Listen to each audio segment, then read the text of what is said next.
In the first scene, we meet Iwatani Naofumi, who wakes up from a strange dream. Naofumi is your typical otaku. He's been given the green light to chill at home since he helped his troublemaker brother get his life together. Naofumi decides to hit up the library to find some novels to read. While he's browsing the catalog, a bunch of books tumble down, and he picks up one with a red cover. The book is titled The Records of the Four Great Weapons. It tells the story of four heroes who are supposed to save the world from disaster. Each hero has a unique weapon: a sword, a spear, a bow, and a shield. Naofumi is taken aback that a shield is included. Shields are for defense, not offense, he thinks. As he flips through the pages, a bright light bursts from the book, and Naofumi gets transported to a different place. Naofumi finds himself in front of some priests. He glances over and sees three other guys holding a spear, a sword, and a bow. When he looks at himself, he realizes he has a shield strapped to his arm. The priests tell them they've been summoned as heroes to help defeat the disaster that's about to hit their world. Naofumi feels shy while the others are already making demands. The heroes are taken to meet the king. On their way to the palace, they finally figure out they're no longer in Japan. They're in a whole new world. The king welcomes the heroes and introduces himself as Altkre Melromark, the 32. He asks the heroes to introduce themselves. The sword hero goes first. His name is Amaki Ren, and he's 16. The spear hero is Kitamura Motoyasu, who's 21. The bow hero is Kawasumi Itsuki, and he's 17. Naofumi is surprised when the king doesn't even acknowledge him after everyone else introduces themselves. Finally, he introduces himself and mentions he's 20 years old. The king tells the heroes about this prophecy. Basically, the world's about to get wrecked, and they need to step up. He explains that the first wave of destruction has already hit, which is why they had to call for heroes in the first place. They managed to hold off that first wave, but if another one comes,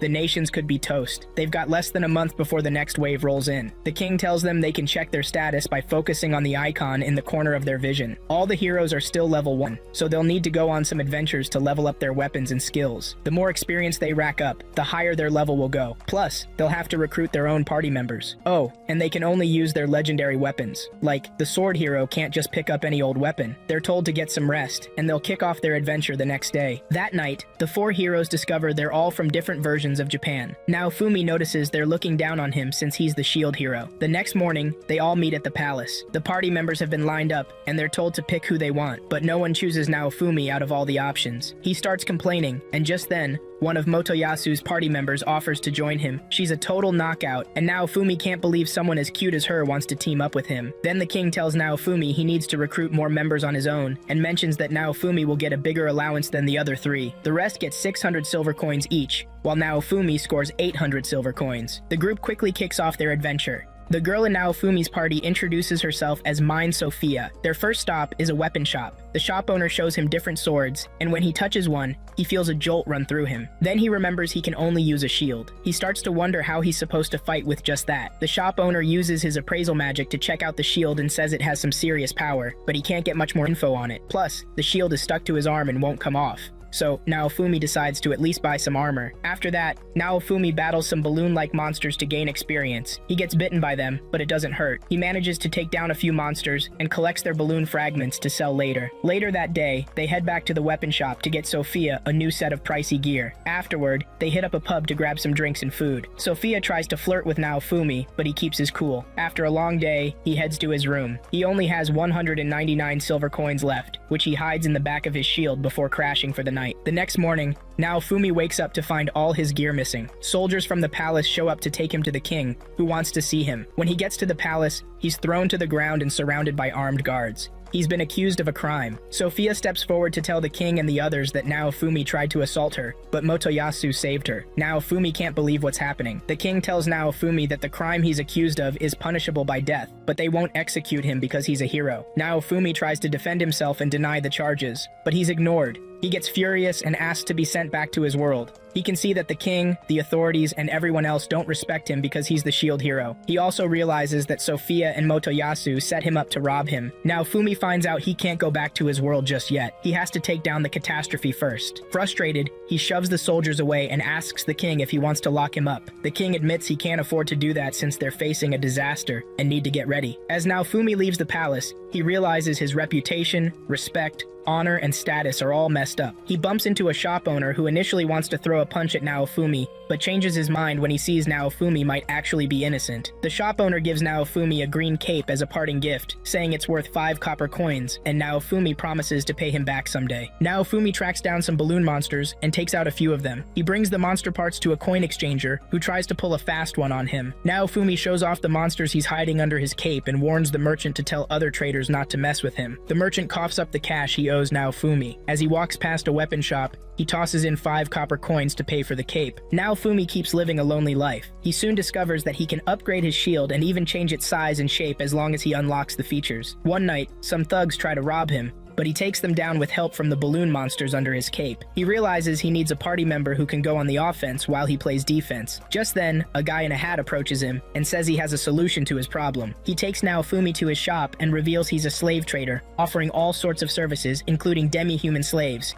He tells Naofumi to check out his collection and pick someone. Whoever he chooses will be contracted to him and will always follow his orders. Naofumi looks around and picks the slave he wants. The slave is a demi-human, half raccoon and half human. The slave trader tries to talk Naofumi out of getting her, but Naofumi is set on this girl. He pays for her, and the trader makes the contract. He puts a seal on her chest that makes her obey her master. If she disobeys, she feels intense pain from the seal. Naofumi asks her name, and she tells him it's Raftalia. He takes her and they leave the place. He brings her to a weapon shop to get her a sword. After she gets the sword, Naofumi pulls out one of the balloon monsters and asks her to take it out. She's hesitant, but when the pain from the seal kicks in, she has no choice but to fight. Finally, she gathers herself and defeats the monster. She gains experience points, and so does Naofumi. The shop owner tells him he'll also get EXP whenever Raftalia levels up. After that, they leave the shop. Next, he takes her to a restaurant because he realizes Raftalia is already hungry. Before they go in, she notices a sign saying the restaurant doesn't allow demi-humans. The waiter comes to take their order, and Naofumi makes sure to get Raftalia a really delicious meal. She enjoys it, smiling the whole time. Later, they go monster hunting together, sticking to fighting the balloon monsters for now. Raftalia is shocked to learn that Naofumi is one of the legendary heroes. She remembers her parents telling stories about heroes, especially the shield hero, who always treated humans well. Meeting the shield hero has been her dream, and now, here he is right in front of her. That night, Raftalia wakes up from a nightmare. She remembers the horrific moment when a 3-headed monster killed her parents. To keep her safe,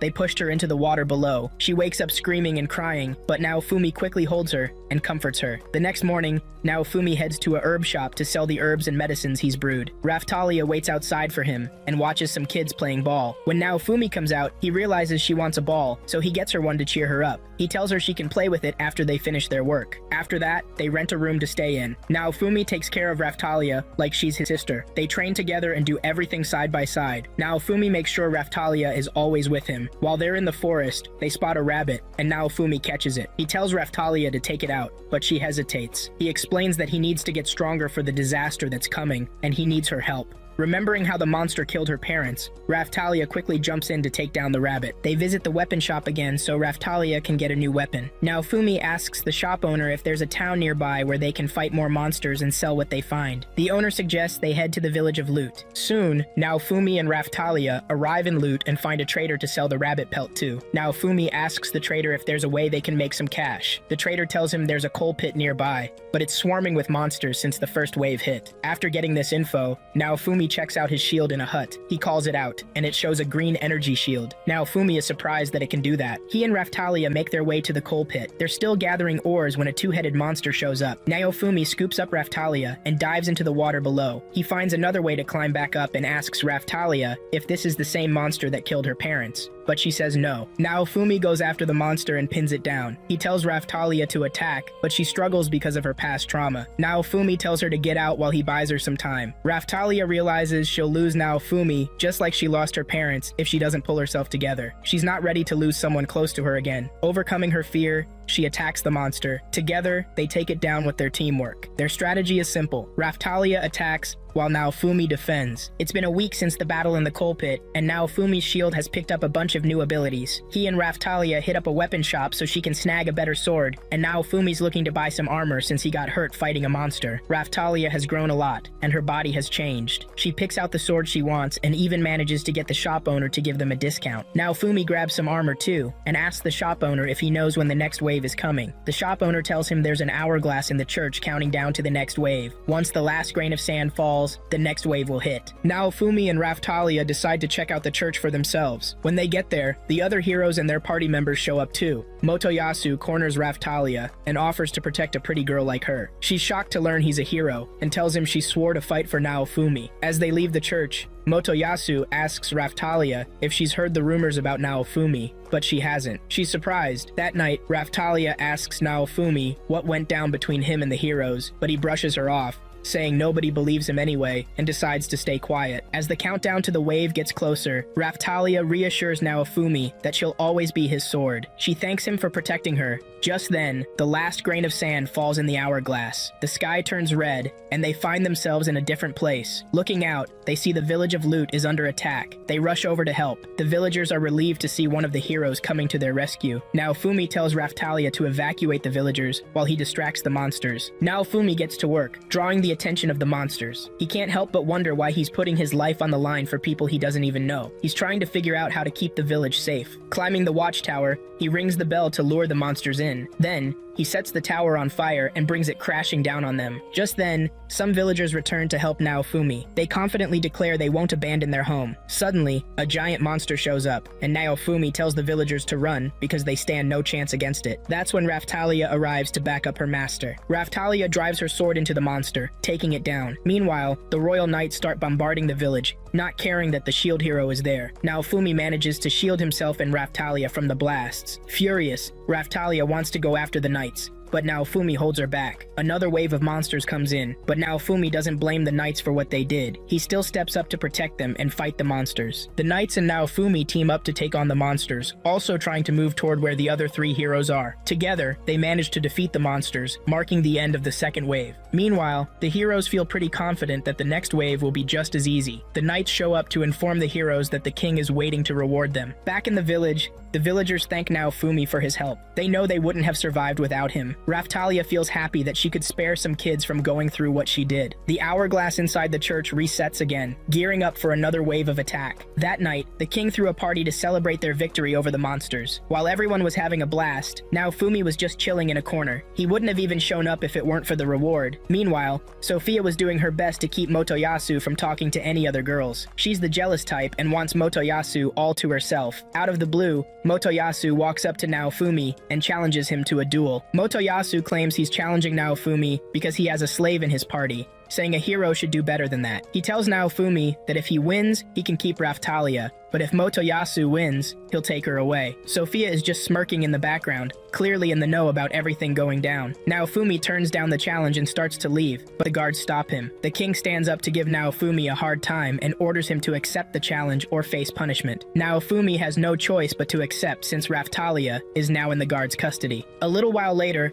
Naofumi and Motoyasu step into the arena for their duel. The rules are straightforward. The duel ends when one of them is pinned down or admits defeat. The match kicks off, and Motoyasu goes on the attack. He hits Naofumi hard, but Naofumi manages to block his moves. He even lands a hit with his shield and then unleashes some monsters from under his cape to mess with Motoyasu. He traps Motoyasu in a shield prison and tells him to give up. After releasing the shield prison, Motoyasu is already looking pretty weak. He's about to admit defeat when Sophia jumps in and blasts Naofumi with magic. This surprises Naofumi, but the crowd doesn't seem to care. Motoyasu then unleashes a powerful blast at Naofumi. Naofumi hits the ground, and Motoyasu declares himself the winner of the duel. But Naofumi gets back up and says he's not ready to throw in the towel. Sophia strolls up to Naofumi and starts roasting him. Just then, the king calls her his daughter and refers to her as Malti. Naofumi puts two and two together and realizes that the king and his daughter have been scheming this whole time. Naofumi gets furious and declares he doesn't give a damn about the world anymore. A moment later, Raftalia returns and starts laying into Motoyasu and Sophia. She tells them she doesn't need their help because Naofumi has always had her back. Just then, the other two heroes step into the arena and tell Motoyasu straight up that he lost the duel. Raftalia tries to get close to Naofumi, but he snaps at her to back off. She admits she believed the rumors she heard, but now she knows Naofumi isn't the monster they made him out to be. She brings up all the good he's done. They hug, and Naofumi breaks down in tears. While handing out rewards to the heroes, the king is reluctant to give Naofumi what he deserves. He argues that Naofumi lost the duel and shouldn't be rewarded, but Ren and Itsuki step up for him, insisting that Naofumi actually won the duel if Sophia hadn't butted in. After hearing all this, the king has no choice but to give Naofumi his due. Naofumi and Raftalia leave the palace palace feeling pretty good about it. Not long after, Naofumi and Raftalia head back to the slave merchant to get her slave crest redone. They spot a crate of eggs on the trader's table, and Naofumi asks what's up with those. The trader explains they're monster eggs, and if they pay a certain amount, they're guaranteed a monster chick. If raised right, it'll double in value. These chicks are called Philolial, the big birds that pull carriages around town. Naofumi decides to buy one of the eggs. In the next scene, the herb shop owner gives Naofumi a book filled with different herbs and medicine recipes. It was sent by someone from Loot Village as a thank you for saving them. He also tells Naofumi to check out the magic store because they have something for him. When he gets there, the owner hands him a grimoire packed with magic spells he can learn. To make things trickier, Naofumi doesn't know how to read the language in this world, so he'll need to learn that before he can use the grimoire. Raftalia suggests they hit the books together. Naofumi thinks it's a solid plan since they've got a whole month before the next wave rolls in. In the middle of the night, Naofumi wakes Raftalia to tell her the egg is hatching. The bird instantly bonds with Naofumi and starts following him around. He names the bird Philo, and in just 2 days, Philo has grown like crazy. Not long after, Naofumi and Raftalia hear that knights are rolling into the village. Sophia and Motoyasu are with them. Sophia's got a royal decree, and it turns out Motoyasu has been named the ruler of the area. They're also going to charge the villagers 50 silver coins just to come in or leave the village. The villagers start grumbling because that fee is just too much. Naofumi steps in to speak for the villagers, saying there's no way they can afford that kind of cash. Just then, Sophia pulls her sword on the villagers. At the same time, some folks in masks and hoodies show up and hand Sophia a scroll to read. Naofumi can tell by their vibe and how they talk that they're pretty important. Sophia then tells Naofumi he has to fight for the village's leadership. Naofumi isn't into it at first, but the villagers plead with him to think it over, reminding him that if he doesn't fight, Motoyasu will take over. The challenge? A race between Naofumi's bird and Motoyasu's dragon, 3 laps around the town's outskirts. The race kicks off, and things look good for Philo and Naofumi. But Motoyasu's crew starts cheating, digging holes on the track. Naofumi and Philo dodge everything thrown at them and end up winning the race. Sophia doesn't want to accept the outcome, but the hooded folks are there, and she can't argue. They revealed they knew Motoyasu's crew was trying to sabotage the race. Sophia realizes she can't talk her way out of this and bails. As a thank you, the villagers gift Naofumi a carriage, and Philo will be pulling it from now on. While they're traveling, Raftalia gets motion sick, so they have to stop. Naofumi tells her to figure out how to deal with it because they'll mostly be traveling by carriage now. Naofumi also scores a trader's pass, letting him visit any village or town without getting hit with fees. This will really help them on their quest to battle monsters and level up. The next morning, Naofumi wakes up to find a naked girl asleep on his lap. He freaks out, wondering where she came from. Not long after, we find out that the girl is actually Philo. It turns out Philolials have their own queens and kings, and they blend in with the regular Philolials. Philo is a queen, and queens can transform whenever they want. Naofumi and Raftalia decide to take Philo to a slave trader to get her a taming crest too. It was a bit of a struggle, but they managed to get the crest on her. Philo is still at level 19, but she's already pretty tough. After that, they head to a weapon shop to see if they can find some clothes for Philo that won't rip when she transforms. She asks if they have any magic threads, which are needed for the kind of clothes they want. The tailor promises to make Philo the cutest dress ever. They go to a magic store to get the threads, but the owner tells them it'll take a few days to get them. While they're there, Philo spots a crystal ball and wants to know what it is. They check her magic abilities with the ball and discover she has wind affinity, so they'll have to wait a few days before Philo gets her outfit. As they're traveling, they see a guy who looks totally wiped out. He needs to get to the next town fast to deliver some medicine. Naofumi offers to help him out, saying he'll pay him back later with either goods or cash. He disconnects Philo from the carriage and rushes the guy to his destination. Raftalia stays behind to watch the carriage. They get there, and Naofumi helps deliver the medicine to the guy's sick mom. While the guy goes to get some water, Naofumi uses his magic to heal her. The guy thanks Naofumi by giving him some potatoes worth 1 silver coin. Then he heads back to Raftalia and the carriage. In the next few days, Naofumi keeps helping folks in need, and he's starting to get pretty popular around the area. One day, an accessory trader catches a ride with Naofumi and his crew, but soon after, they get stopped by a gang of crooks who demand Naofumi hand over the trader. The crooks are all cocky, claiming they've got an upgraded bodyguard and can take Naofumi and his team. They quickly learn they're no match for Naofumi and his crew. Raftalia and Philo take down the crooks and their so-called bodyguard in one swift move. The crooks end up tied up, and they confess that someone paid them to mess with the trader and steal his stuff. Naofumi asks the trader what he wants to do with the crooks, and he says he'll just turn them over to the guards for punishment. The crooks threaten to twist the story when they get to the guards, sure that the guards will believe them over the shield hero. Hearing this, Naofumi makes it clear he'll take them out if they try anything. The crooks start begging for their lives, even promising to buy their freedom. So, Naofumi easily loots the bandits and takes everything they've got as payment. The accessory trader is impressed with how Naofumi handled things and promises to share more tips about trades and business. He shows Naofumi how to craft gemstones and gives him some valuable knowledge and connections. Not long after, Naofumi finds out about a spot where he can get gemstones used for making magic threads. Naofumi, Raftalia, and the magic store owner head to the mine where the gemstones are. No one has been there since monsters took over. As they explore the cave, the lamp suddenly goes out, leaving them in total darkness. A voice fills their heads with negative thoughts, but the magic woman casts a spell to break the hallucination. They turn the lamp back on and move deeper into the cave. Eventually, they reach the spot where the gemstones are hidden. There's a serpent and a monster cat guarding the gems. With some teamwork, they manage to defeat the monsters, but Raftalia gets hurt in the process. It's just a minor injury, so her master helps her bandage it up. They grab the gems and take them to the tailor, who uses them to make magic threads. She crafts a beautiful dress for Philo, and when Philo transforms inside the house, the dress stays perfectly intact. Next up, Naofumi and his crew roll into a village that's totally being taken over by these crazy vines. The locals are freaking out, saying they're about to lose their home because of these plants. Some of the vines even morph into monsters and start attacking people. They've called in a bunch of adventurers, but no one could help. The village chief shows Naofumi a group of folks who've been hit hard by the vines. Naofumi is shocked to find out the vines are parasitic and are actually munching on the infected people. He uses his magic and medicine to try anyway, and it works. The vines on their bodies vanish in no time. After he heals the villagers, Naofumi is about to bounce, but they beg him to take out the monster vine that's wrecking their village. They spill the tea that Motoyasu was the one who brought the seed that started all this chaos. The villagers offer to pay him if he agrees to deal with the monsters. They head to where the vine's coming from, and a fight kicks off. Naofumi has some herbicide on him, and plans to use it on the monster vine. They keep slicing at it, but it just keeps growing back. Philo and Raftalia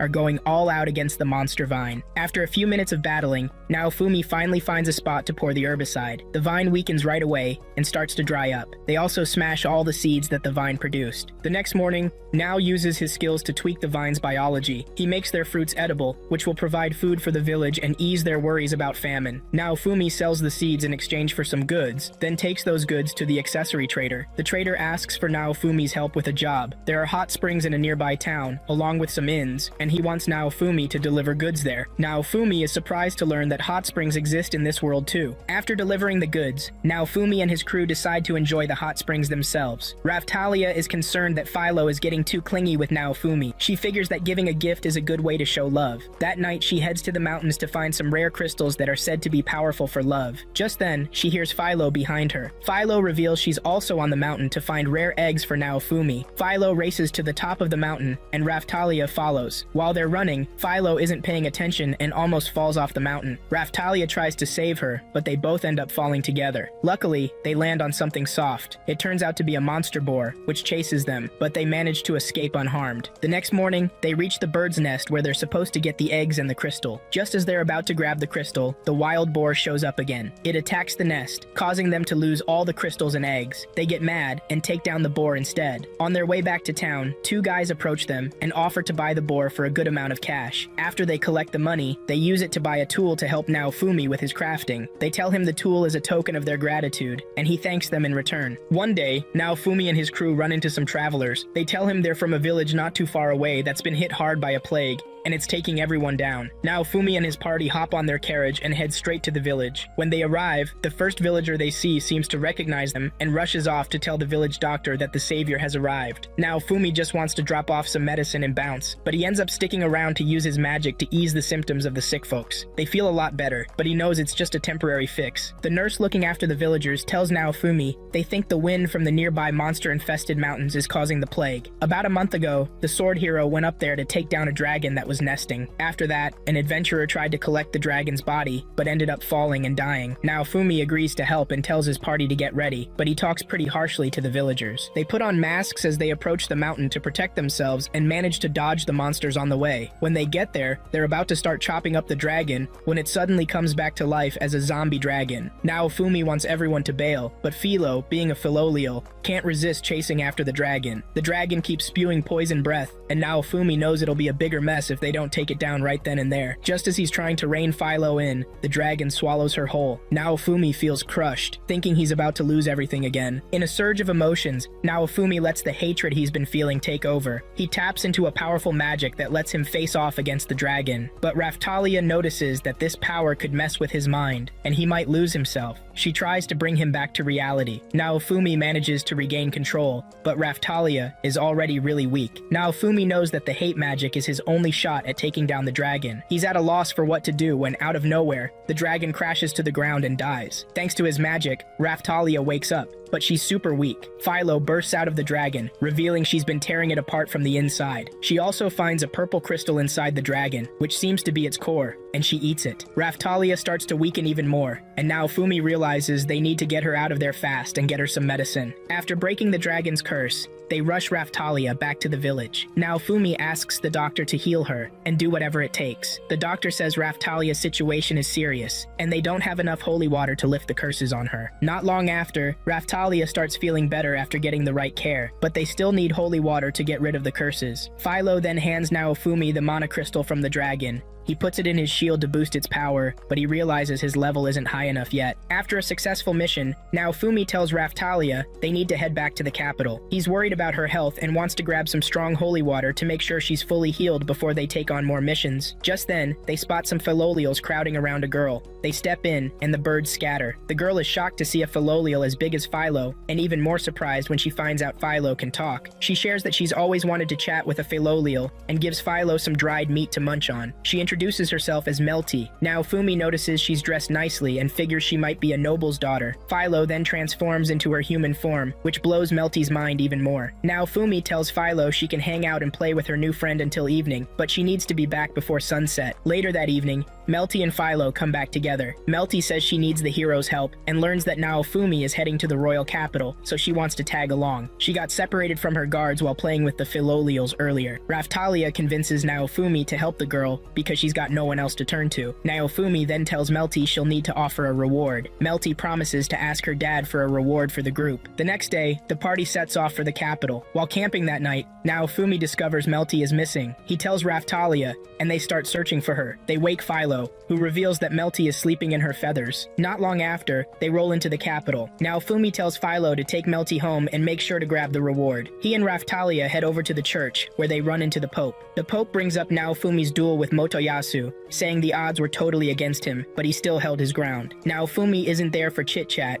He's there to get their strongest holy water. The Pope tells him he needs to make an offering first, and the water costs 1 gold coin. The first bottle they get isn't up to snuff, and Naofumi figures it out with his scanning vision. The Pope scolds the disciple who brought the bad water, and she goes to fetch the good stuff. Naofumi leaves right after confirming it's legit. Once they're out of the church, Naofumi spots a guard sprinting toward him. He tells Raphtalia to run, and they take off together. He suggests they split up since the guard is probably after him. After they part ways, Naofumi bumps into Motoyasu, who attacks him. Motoyasu demands that Naofumi free the slave girl with him. Naofumi thinks he's talking about Raphtalia, but Motoyasu drops a bombshell, saying he means Philo. The guard chasing Naofumi shows up and tries to break it up, but then Sophia arrives with a decree that makes the fight between Motoyasu and Naofumi official. Just as Motoyasu is about to keep going, Melty shows up with a bunch of guards. Turns out she's Sophia's little sister, which means she's a princess too. She gives her sister and Motoyasu a hard time for putting innocent people at risk. Right then, Philo and Raphtalia show up. Motoyasu bolts after Philo, asking her to come with him,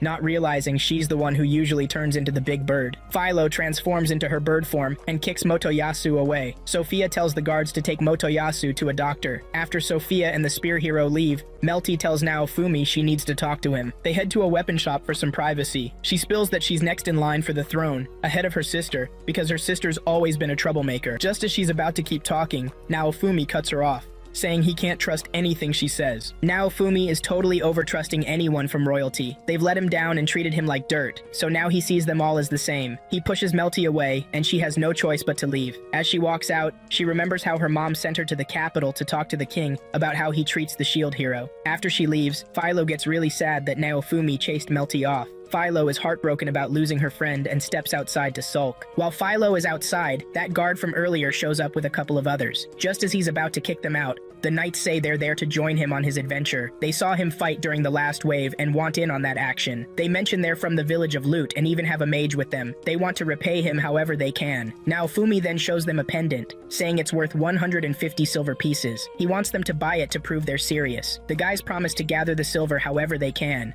After that, the shop owner tells Naofumi, Philo, and Raphtalia that they can upgrade their classes now. Naofumi tells Raphtalia to choose something that'll help her survive when he's not around. He reveals he plans to head back to his world after the waves are done. Raphtalia feels crushed hearing Naofumi will leave once everything's over. They soon arrive at the church where they can upgrade. Naofumi is shocked to find out that a class upgrade costs 15 gold coins. He tells Raphtalia to go first and that Philo can upgrade next time. Just then, the nuns got a message saying they couldn't give upgrades to the hero's crew. Naofumi and his friends storm out of the hourglass, fuming. They head over to the slave trader's place. Naofumi tells him they're blocking him from getting upgrades for his party members. The slave trader then mentions other countries where he can get the upgrades. For instance, there's the mercenary nation, Zeltobe, the demi-human country, Siltvelt, and Schildfrieden. The slaver suggests Schildfrieden to Naofumi, saying it'll take about a month to get there by wagon. They'll have to wait until after the next wave to make the trip. The slaver then gives Philo some sharp wyvern talons as weapons. To test out her new gear, the slaver offers them a job to deal with some monsters in the city's sewer system. Before long, Naofumi and his crew have wiped out the monsters. Philo excitedly shares how awesome the talons are to use. That night,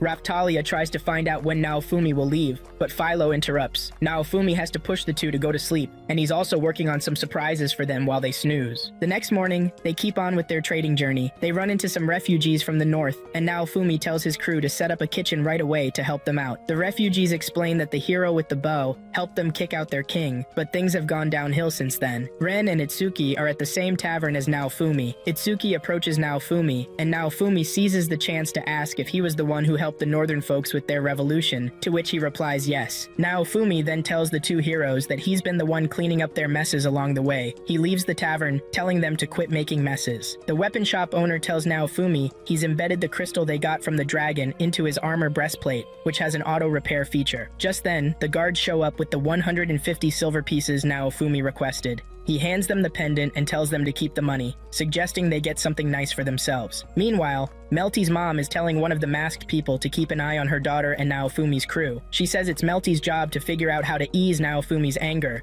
which is a skill she needs to develop as the future ruler. Just then, the next wave of disaster hits. So, Naofumi hooks up his crew with some handmade jewelry to boost their stats right before the wave hits. Once that's all set, they get teleported to the village where the wave is about to crash. This is the same place where Naofumi helped an old lady who was sick, and he's totally shocked to see her fighting off monsters like it's no big deal. After securing the village, Naofumi and his crew need to bounce because the wave is dragging on longer than usual. They gotta figure out what's going on. They head to where the wave is hitting hardest and spot Itsuki blasting away at this massive ship floating in the air. He tells them that Motoyasu and Ren are on that ship. Philo swoops in, carrying Naofumi and Raphtalia, and jumps onto the ship to help out. The boss on the ship is the Skull Captain, and he's level 49, which is pretty high. Naofumi gets on their case for taking too long to deal with the wave. He reminds them that if they don't wrap this up soon, the monsters will keep coming, making it tough for him to defend any village. He's fed up with them treating everything like a game. Then he tells Raphtalia to use her light magic. With that, they can see the shadows of the Soul Eaters on the ship,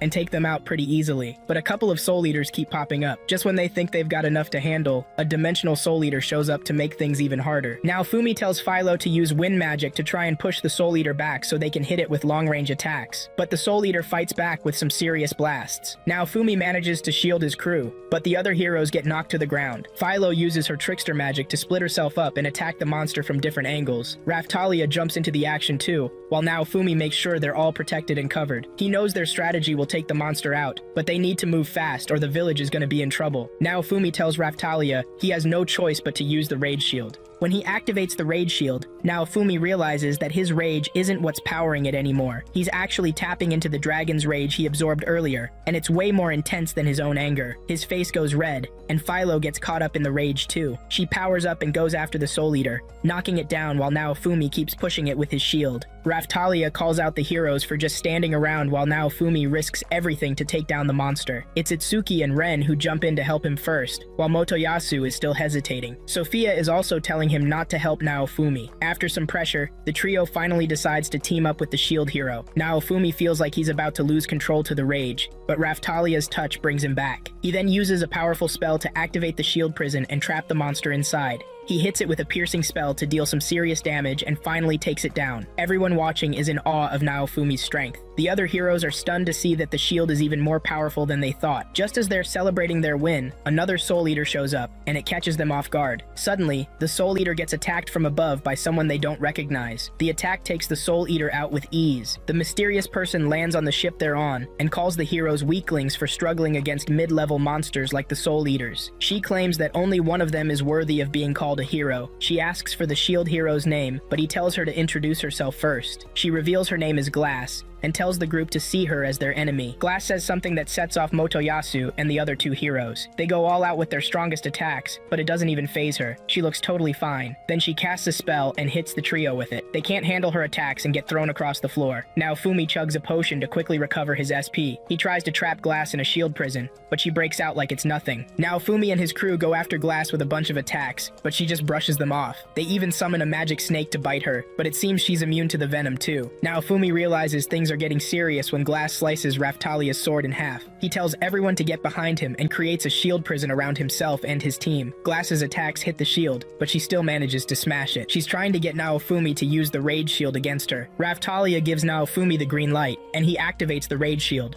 Philo powers up too and charges at Glass, but Glass just knocks her down. Naofumi goes for Glass, but she easily deflects his attacks. She hits him with a powerful spell, but he holds his ground. She admits she's impressed with Naofumi's defenses and that he's living up to his hero title. However, she wants him to show her what he's really got. Naofumi then activates the same spell he used to take down the Soul Eater earlier, but he's shocked when she breaks free from the spell like it's nothing. Realizing they can't take her down right now, he tells Raphtalia to cast light magic to blind Glass. Philo seizes the moment to carry them off the ship, but Glass isn't done. She keeps launching long-range attacks at them. Before leaving, Glass tells Naofumi she'll be back for their next showdown and assures him that the wave will win the war. With that, she vanishes, and the waves disappear with her. The sky goes back to its normal color. Naofumi starts questioning what these waves really are. He thought they were supposed to be world-ending disasters. He knows he needs to get stronger before the next attack and find more monster fragments to upgrade his shield. After this, Naofumi gets summoned to the palace to see the king. The king admits Naofumi did a solid job taking down the wave's boss, having seen it all through the crystal ball, but he's curious about how Naofumi got so strong. Naofumi isn't ready to spill any secrets, and even tells the king to kneel if he wants to know how he got his power. The guards don't dare approach Naofumi because he could easily take them down, king included.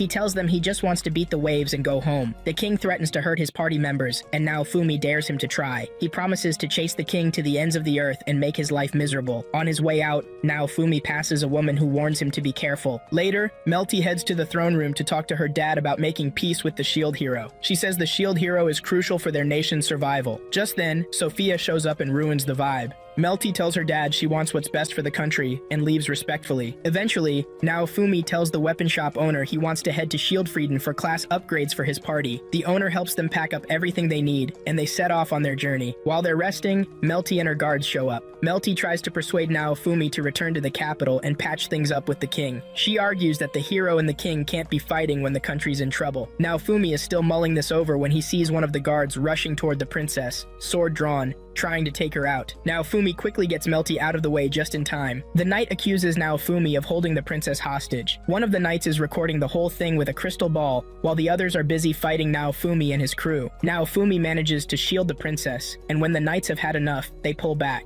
Later, the footage gets edited and broadcasted nationwide to make it look like Naofumi is the bad guy holding the princess captive. Because of this, Naofumi and his friends are declared wanted. To stay under the radar, they hide out in the forest. They manage to catch one of the knights during the skirmish, and Naofumi plans to interrogate him. Naofumi finds a rosary on the knight. Raphtalia explains that it's from the Three Heroes Church, which worships the heroes of the sword, spear, and bow. Naofumi suspects that the king is behind all this, but Melty defends him, saying her dad might not be involved. She thinks her sister could be the real mastermind. The next morning, the group sets off on their journey. They ditch their wagon and hike up into the mountains. While taking a break, Raphtalia asks Naofumi why he chose Siltvelt over the other two countries. He reveals he's done his homework. and that Siltfeld's borders are heavily guarded. There has to be a reason they don't want them getting there, which is why he picked it. That night, Melty expresses her confusion about why the king is being so cold to the shield hero. She mentions that the queen told him earlier to treat Naofumi better, but he's ignoring that advice. Naofumi is shocked to realize that the queen holds more power than the king. The king married into the royal family, which is why the queen is at the top. Early the next morning, the crew hit the road again. As they navigate the risky mountain paths, Melty almost takes a tumble, catching the guards' attention. Naofumi and the gang start to bolt, but they soon find themselves trapped.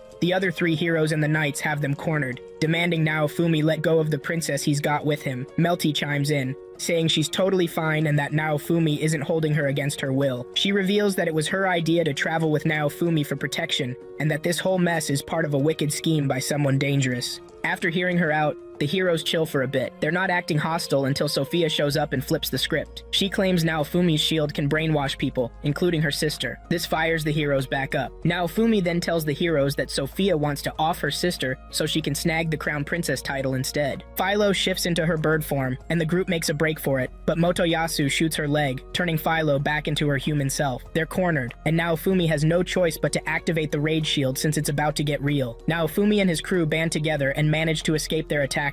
He blasts the road apart with his shield's explosion. He trusts Ren will figure out the corruption going on. He tosses the rosary they snagged from the knight to him and walks away. After they escape, just then, one of the masked figures shows up. She tells Naofumi that the queen wants to see him about the chaos happening in the nation. The queen is located far from Siltveld. Suddenly, they spot a fire blazing in the distance, and standing right in the middle of it is Sophia. The group figures out that Sophia is probably trying to smoke them out, which is why she set the forest on fire. The next morning, Naofumi realizes it's going to be tough to reach Siltvet, and the only way forward is to follow what the shadow agent suggested. He says they need to meet with the queen. Soon, they arrive in an area where demi-humans are basically treated like slaves. They're overworked and treated like garbage. Melty mentions she knows someone in the area. Just then, the local lord, Reichnot, shows up. Naofumi gets a weird vibe from him. Reichnot tells the group to follow him to his mansion. Once they get to Reichnot's place, he mentions that the knights informed him they might want to pass through his territory. He also says they were accused of starting the fire to cover their tracks. Naofumi quickly denies this, saying it was Sophia who started the fire to flush them out. Reichnot gets it and doesn't push back. After that, they bring out food for the group. After they finish eating, Reichnot offers them a comfy room to crash for the night. Naofumi is hesitant to sleep, thinking something might go down while they're out. Raphtalia offers to keep watch while Naofumi catches some Z's. Melty and Philo take the chance to explore the mansion. Meanwhile, the king is seriously worried about his daughter and isn't ready to lose her. Sophia keeps reassuring him that everything will be okay and they'll find Melty. The king is still blaming everything on the shield. Later that night, Naofumi tells Melty not to stress about kingdom stuff just yet. Her safety is the top priority right now. Once she's safe, she can focus on making changes in the kingdom. The next morning, the crew realizes that knights have surrounded the castle. Reichnot gets taken away because they found out that Naofumi and his gang are hiding in the mansion. Melty and Philo aren't in the room, so they need to make a quick getaway before the knights catch them. They soon discover that Melty has a plan. She's gone to meet with the noble idol who brought the knights. She tells him that Naofumi has escaped and insists she needs to talk to her dad. She demands an escort, and Noble agrees without hesitation. Naofumi uses his master's order to locate Philo, who's sleeping in the attic after playing hide-and-seek with Melty the night before. She's shocked to hear that Melty went off with a noble and his knights. She wants to chase after them, but they hold her back. Naofumi reassures Philo that they'll go after Melty and save her. He's not about to leave her behind. Meanwhile,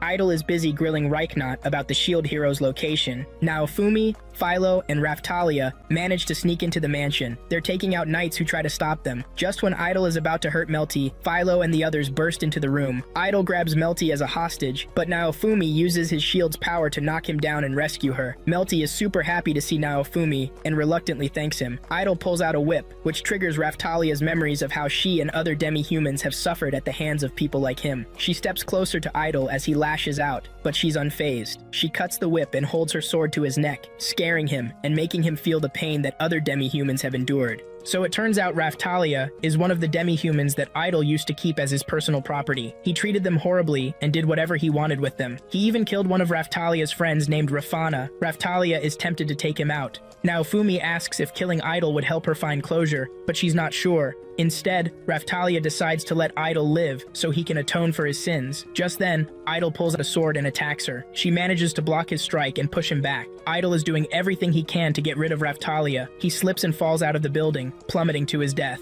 Naofumi quickly reassures Raftalia that Idol's death isn't her fault, and she shouldn't blame herself. Meanwhile, Melty uses her magic to heal Reichnaut's wounds. Raftalia tells her crew they need to rescue the demi-humans still trapped in the mansion's basement. As they head underground, Raftalia remembers being held captive after her hometown was destroyed. The deeper she goes, the more the pain hits her. Naofumi is shocked to learn Raftalia was kept in such a cramped space. Just thinking about it makes him feel sick and disgusted. He knows she must have gone through so much while she was locked up. Raftalia recalls how Rafana suddenly fell ill after all the hard work and torture. Even though Rafana was already weak, Raftalia kept taking care of her. Rafana wished she could visit their village one more time. One morning, Raftalia wakes up to find out she's being sold to a slave trader. She's the only one being sold, so she gets separated from the rest of her people. Fast forward to now Fumi and Raftalia learn there's a survivor in one of the cells. After finding the first survivor, they keep discovering more and more. Raftalia soon spots one of her village friends locked up in a cell. Her name is Keel, and she doesn't even recognize Raftalia at first. Raftalia has to reintroduce herself for Keel to remember her. They hug tightly, and Keel tears up. Raftalia reassures her that she's with the shield hero now, and they're there to rescue her. Naofumi steps up and uses his powers to heal Keel's wounds. Then, Keel breaks the news to Raftalia that Rafana is dead. Raftalia rushes to Rafana's cell to see if it's true. When she gets there, she drops to her knees at the sight before her. Rafana is gone, and all that's left are bones. Melty can't believe such horrible things are happening in the country. She's heartbroken by everything she's witnessing. Raftalia tells Naofumi that Rafana always wanted to meet the shield hero. Naofumi suggests they give Rafana and the others a proper goodbye so they can rest in peace. After that, they leave the underground cells. Once outside, they see that Idol is still alive, praying at a monument with a rosary in his hands. Suddenly, a blue light shines after his prayer. Reichnaut explains that the heroes of the past built the stone monument to seal away a monster. Turns out,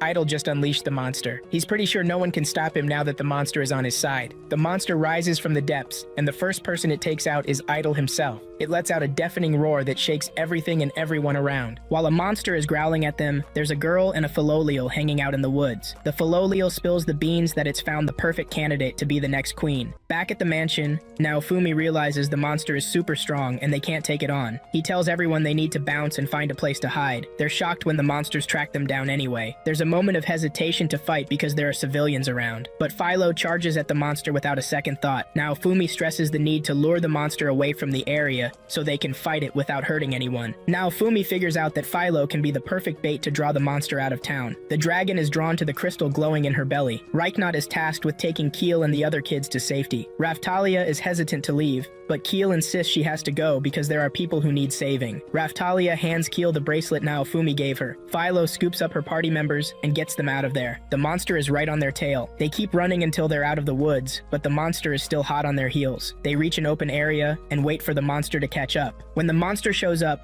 they unleash a bunch of powerful attacks, but it doesn't even flinch. The monster tosses them around like they're nothing. Philo jumps high and kicks the monster, but it still stands strong. Raftalia tries to slice it with her sword, but it's no use. Naofumi decides to activate the rage shield. Just as he's about to do it, a voice tells him to hold up. Suddenly, the whole area fills with mist. Out of nowhere, hundreds of philolials pop up from the woods and surround the monster. Then, a giant philolial, as tall as the dragon, rises from the pond behind them. Melty says she's the philolial queen. The queen tells them to stay back while she handles the monster. She gives the dragon a chance to surrender the fragment it has and back down. The dragon refuses and charges at the queen. With ease, the queen kicks the dragon back. It tries to roast her, but she blocks it effortlessly. The queen takes out the monster with a surprise blitz attack that no one saw coming. After defeating it, the queen transforms into her human form and introduces herself as Vittoria, the queen of all philolials worldwide. She's been around for centuries. Vittoria then asks them to introduce themselves. Vittoria has a carriage ready to get them out of there.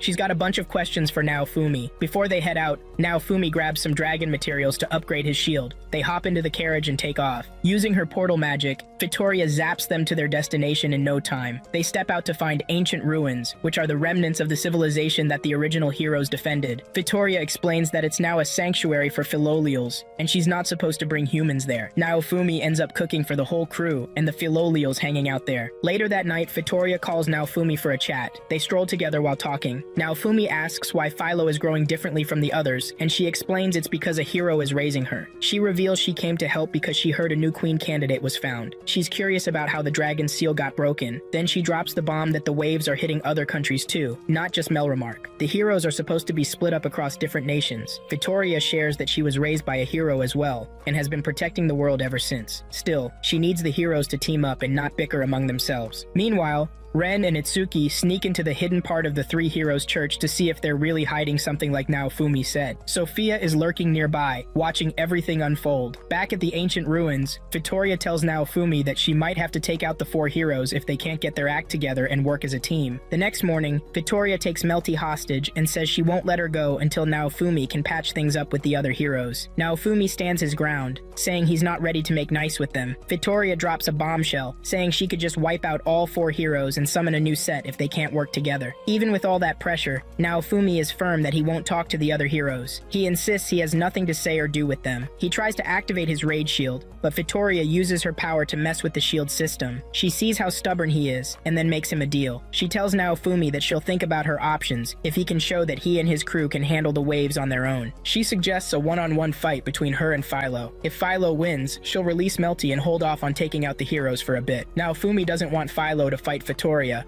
but Philo is all in, saying she can do it. They agree to fight in their human forms. Vittoria sets up a magic barrier to create an arena for the showdown. The fight kicks off, and Vittoria dances around Philo like it's nothing. Philo gives it her all, but she can't get close to Vittoria. Every spell and attack she throws is easily countered by Vittoria. During the brawl, Naofumi tries to rescue Melty, but Vittoria knocks him against the wall without breaking a sweat. Vittoria turns to Philo and tells her she's weak, saying her party needs her right now, and there's nothing she can do about it. The fight goes on, and Philo is determined to make her master proud. Naofumi tells her to chill out because he believes in her. With those words, Philo manages to conjure a powerful spell and charges at Vittoria. Vittoria throws up a barrier to block the attack. Philo keeps going, even with the shield up. She puts everything she's got into her attack and breaks through Vittoria's defenses. Exhausted from using so much energy, she collapses to the ground but refuses to give up. Vittoria then approaches her and tells her she's won the battle. Philo's party rushes over to hug her. She then spills the beans about testing Philo. If Philo hadn't passed, she would have been done for, and Naofumi would have been in the crosshairs too. Vittoria pulls out a crown and names Philo as her successor, saying she's next in line. Then, Vittoria tells Naofumi she's got something for him too. She sticks one of her fragments into his shield, unlocking a bunch of features he couldn't access before. After that, she says she needs to chat with him privately. Later that night, they throw a feast to celebrate the new queen's appointment. When the night winds down and everyone's asleep, Vittoria and Naofumi sit down for their talk. She asks if Naofumi ever tried to clear his name after that whole mess, but he says no. He didn't even bother explaining things to the other heroes because he figured no one would believe him. He admits he messed up there. Vittoria then tells him it's time to settle things with the heroes. Once they leave the ruins, she'll drop Naofumi off near one of them so they can hash it out. She doesn't want to get tangled up in that drama again. Then she reveals that if one of the heroes bites the dust, they'll have to summon new heroes. They need to be all together to tackle the waves. She goes on to say there'll come a time when they'll have to pick between saving the world or the people in it. If they choose the world, they'll save it, but if they pick the people, it'll be a tougher road. Vittoria then casts a spell on his breastplate to slow down the curse erosion on the rage shield. She tells him to ease up on using the shield. Naofumi starts to see that Vittoria's actually nicer than she seems. Vittoria's eyes well up with tears, and she rests her head on Naofumi's lap. In the final scenes of the episode, we see Ren and Itsuki following a lead into a sketchy cave. Just then, a bright and powerful blast comes down from above and hits their spot. The next morning,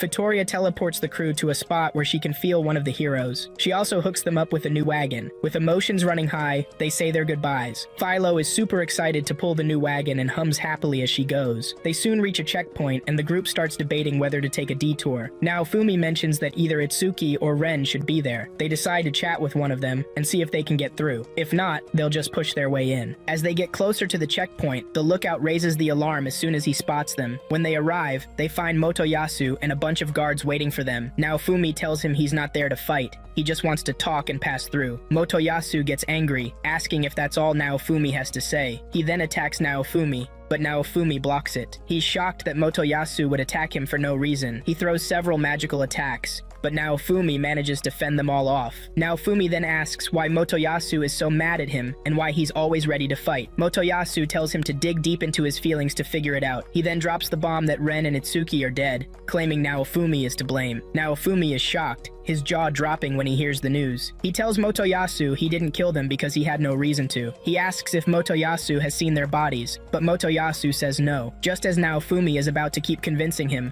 Sophia shows up and says they got the info from a reliable source in the church. Sophia then creates a lightning cage around them so they can fight without interruptions. It turns into a full-on brawl between Naofumi's crew and Motoyasu's squad. They start throwing magic spells at each other left and right. As the fight heats up, Naofumi and his team manage to pull off a combo move. Motoyasu can't believe that Naofumi and his crew are taking them down without even leveling up their classes. Philo knocks Motoyasu and his crew to the ground to bring them closer. Then she tells Naofumi to set up a protective barrier. Naofumi creates a shield prison, but Philo says it's not enough. He layers on more shield protection. Suddenly, a massive projectile comes crashing down from the sky, landing right where they are. The shield protection shatters, but Naofumi manages to block all the damage with his shield. The whole area around them gets scorched, but the team is totally safe, and they're still trying to figure out what's going on when the Pope shows up above them. The Pope is shocked they're still alive after taking a direct hit from the multicaster ritual magic judgment weapon. He says he wants to purify Naofumi for his sins, which means he's gotta kill him. Sophia gets mad and calls out the Pope for almost taking out the spear hero and the next queen. The Pope mocks her,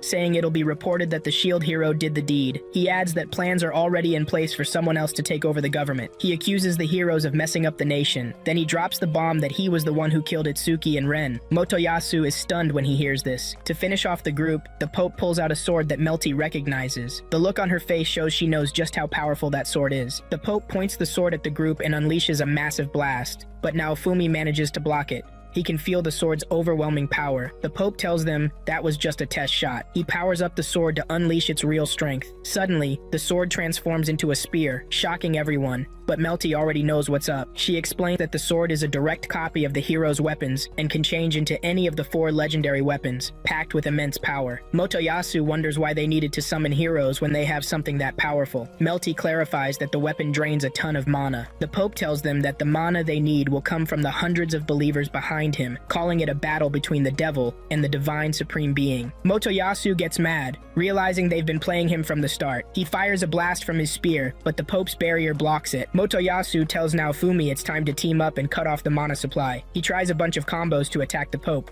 but the barrier is unbreakable. Some of the believers run out of mana and collapse. After several failed attempts to take down the Pope, he strikes back with his own attack. Just as the Pope is about to attack again, a surprise combo hits and pushes him back. They turn to see Ren and Itsuki have just arrived. They're shocked to see the duo alive and well. The Pope tells his assistant to have their mages focus on maintaining the barrier. Ren reveals that the Pope actually tried to kill them, but they survived thanks to the Shadow Squad. Ren and Itsuki discovered that everything about Naofumi was a lie, and that he was framed. Ren charges at the Pope and attacks fiercely. The barrier protects the Pope, but he still feels the impact. Ren and Itsuki announce that the Queen's forces are on their way and urge the Pope to surrender before she arrives. The believers start to panic at this news, but the Pope manages to reassure them again. The heroes realize that the believers in the Pope aren't about to back down. They need to team up and teach them a lesson, but now Fumi decides it's time to give the trio a reality check for how badly they've been acting lately. He tells them things wouldn't have gotten this messy if Motoyasu had just thought for himself instead of always listening to Sophia. He also lays into Ren and Itsuki for treating everything like it's just a game. The 3 of them start bickering, trying to pin the blame on one another for the mess they're in. While they're busy fighting, the Pope is just laughing. He can't believe how pathetic the heroes are. The Pope fires a blast from the legendary weapon at them, but Naofumi manages to block it. He remembers how Fitoria begged him to resolve things. He tells the other heroes they're scum,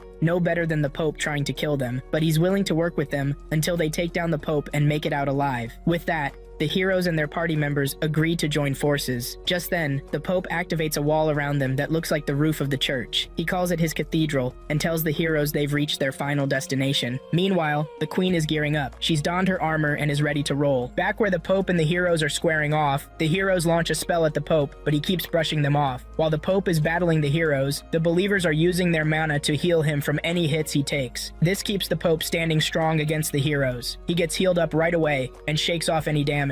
Now Fumi is riding on Philo's back, carrying Motoyasu with him. He tells Motoyasu to go for it when they get close to the Pope. The plan goes off without a hitch, and he manages to unleash a curse attack at the Pope, but the Pope easily counters it. Then, He tells the bishop to keep the believers on their toes. The bishop responds that almost all the believers are out of mana. He warns that their lives could be at risk if they keep pushing. The Pope brushes that off and tells the bishop to keep the pressure on the believers. The Pope insists that the fight is between the devil and the almighty supreme being. They realize the Pope is building up mana for a big attack, and they need to do something about it. They ask Naofumi if he can help with his shield. Naofumi thinks about using the shield, but suddenly feels a sharp pain. He remembers what Fitoria told him about the Rage Shield curse. He feels he has no choice right now, because it's the only way they can stand up to the Pope. He reassures Philo and Raftalia that he'll do his best to keep his sanity. He activates the Rage Shield, and the dragon's hatred starts to take over him. Naofumi tries to fight it off, but eventually, he succumbs to the dragon's words and lets the rage consume him. He gives in, and his whole body and soul are taken over by the rage inside him. He's about to go on a rampage when he suddenly hears Philo, Melty, and Raftalia's voices in his head. Focusing on their voices helps him regain control. Coming back to reality, he sees the trio clinging to him,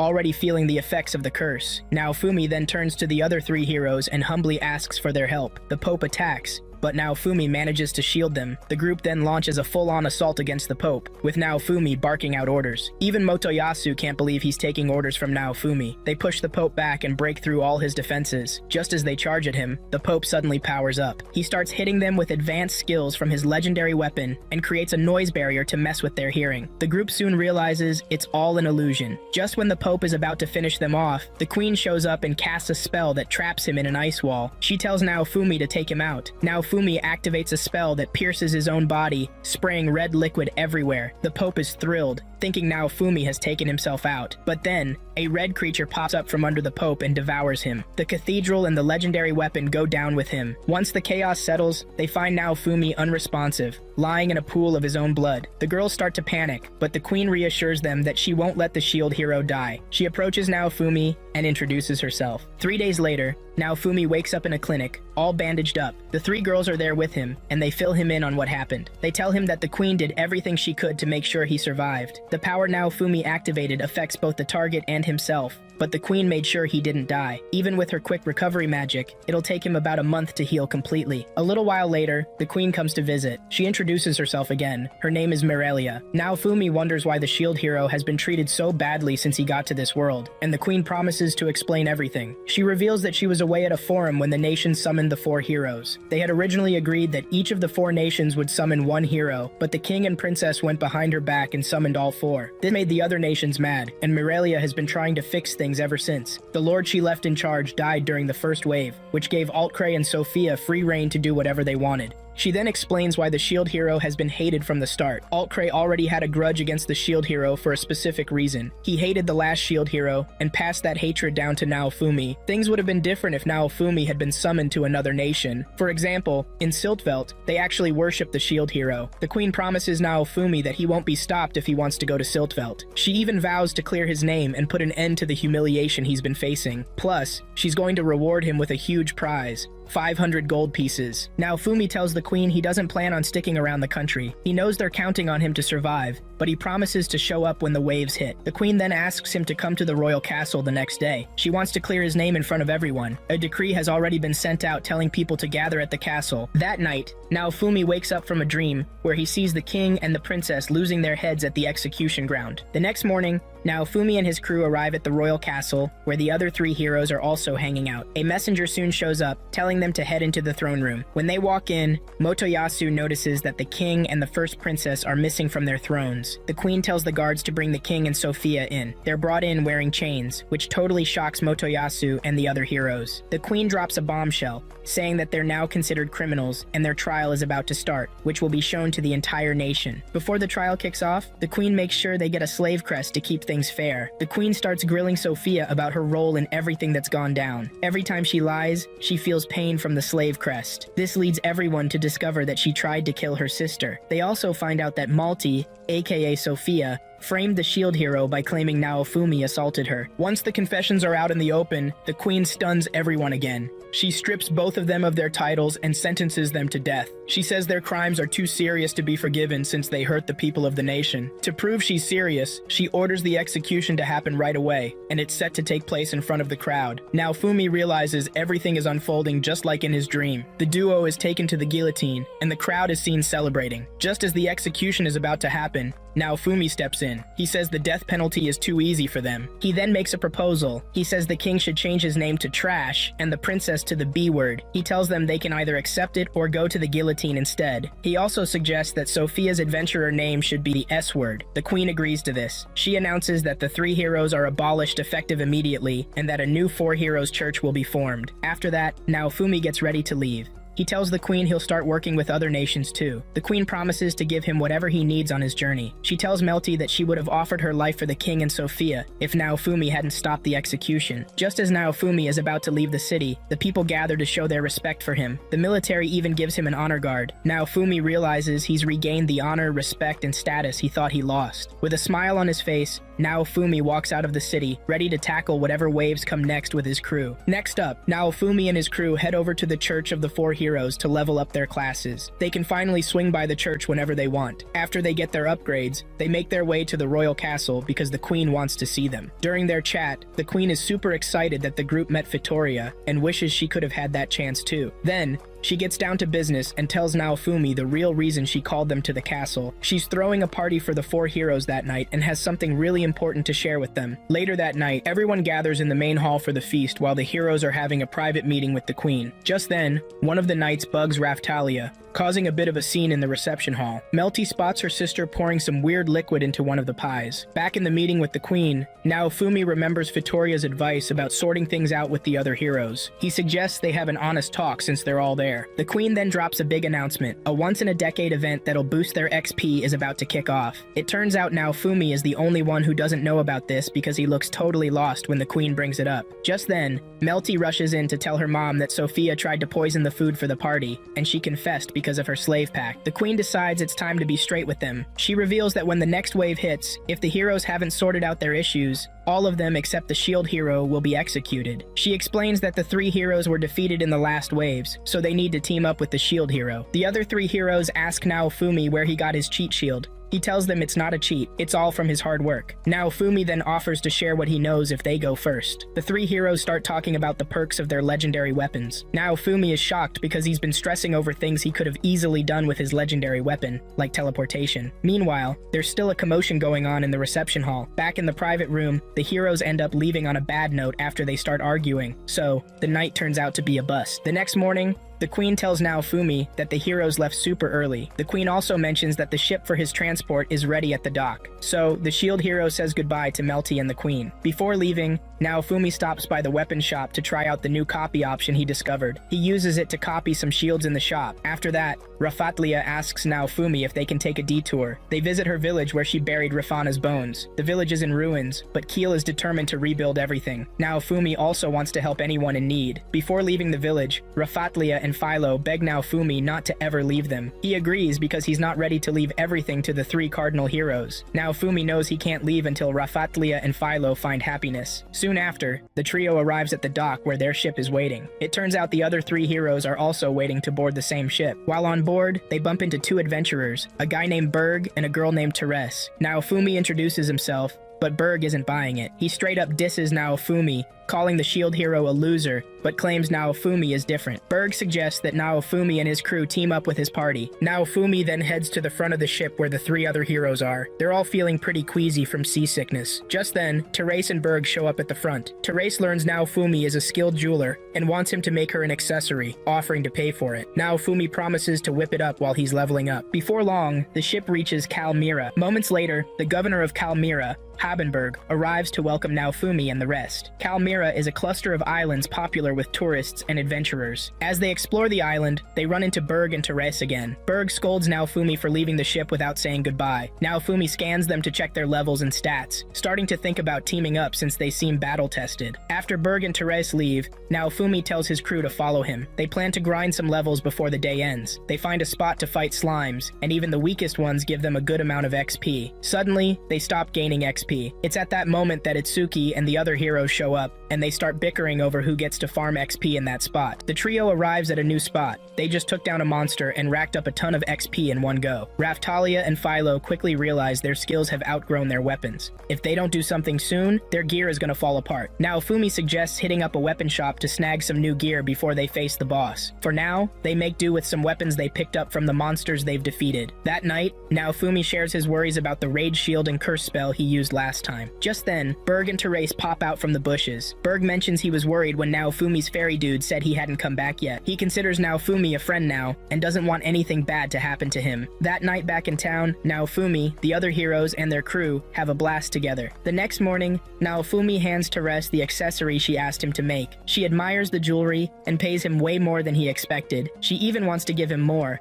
but Naofumi suggests they level up together as payment. They head to the island and start battling monsters. Naofumi notices that Berg and Therese are pretty high-level adventurers. Therese casts a spell on the new accessory Naofumi made for her, and uses it as a weapon. Naofumi and his crew are shocked by the chant Therese uses to activate the spell. They've never heard anything like it before, and it seems super powerful. The flames surround Naofumi but don't hurt him at all. In fact, it even lifts the curse weighing him down. After a day of grinding, both parties say their goodbyes and split up. Naofumi is already planning to ask Therese and Berg to join his party once they finish leveling up. Later, Philo comes to tell Naofumi she found something underwater. They dive in and enter the structure. There's breathable air inside. It's dark everywhere, but the crew gets a surprise when Raphtalia lights the way. Turns out there's an hourglass in the structure too. This means the island could be attacked in the next wave, which is coming in 2 days. After making this discovery, Naofumi jumps back to the capital to fill the queen in on what he's found. The queen wastes no time and quickly gathers a big army to prepare for the wave.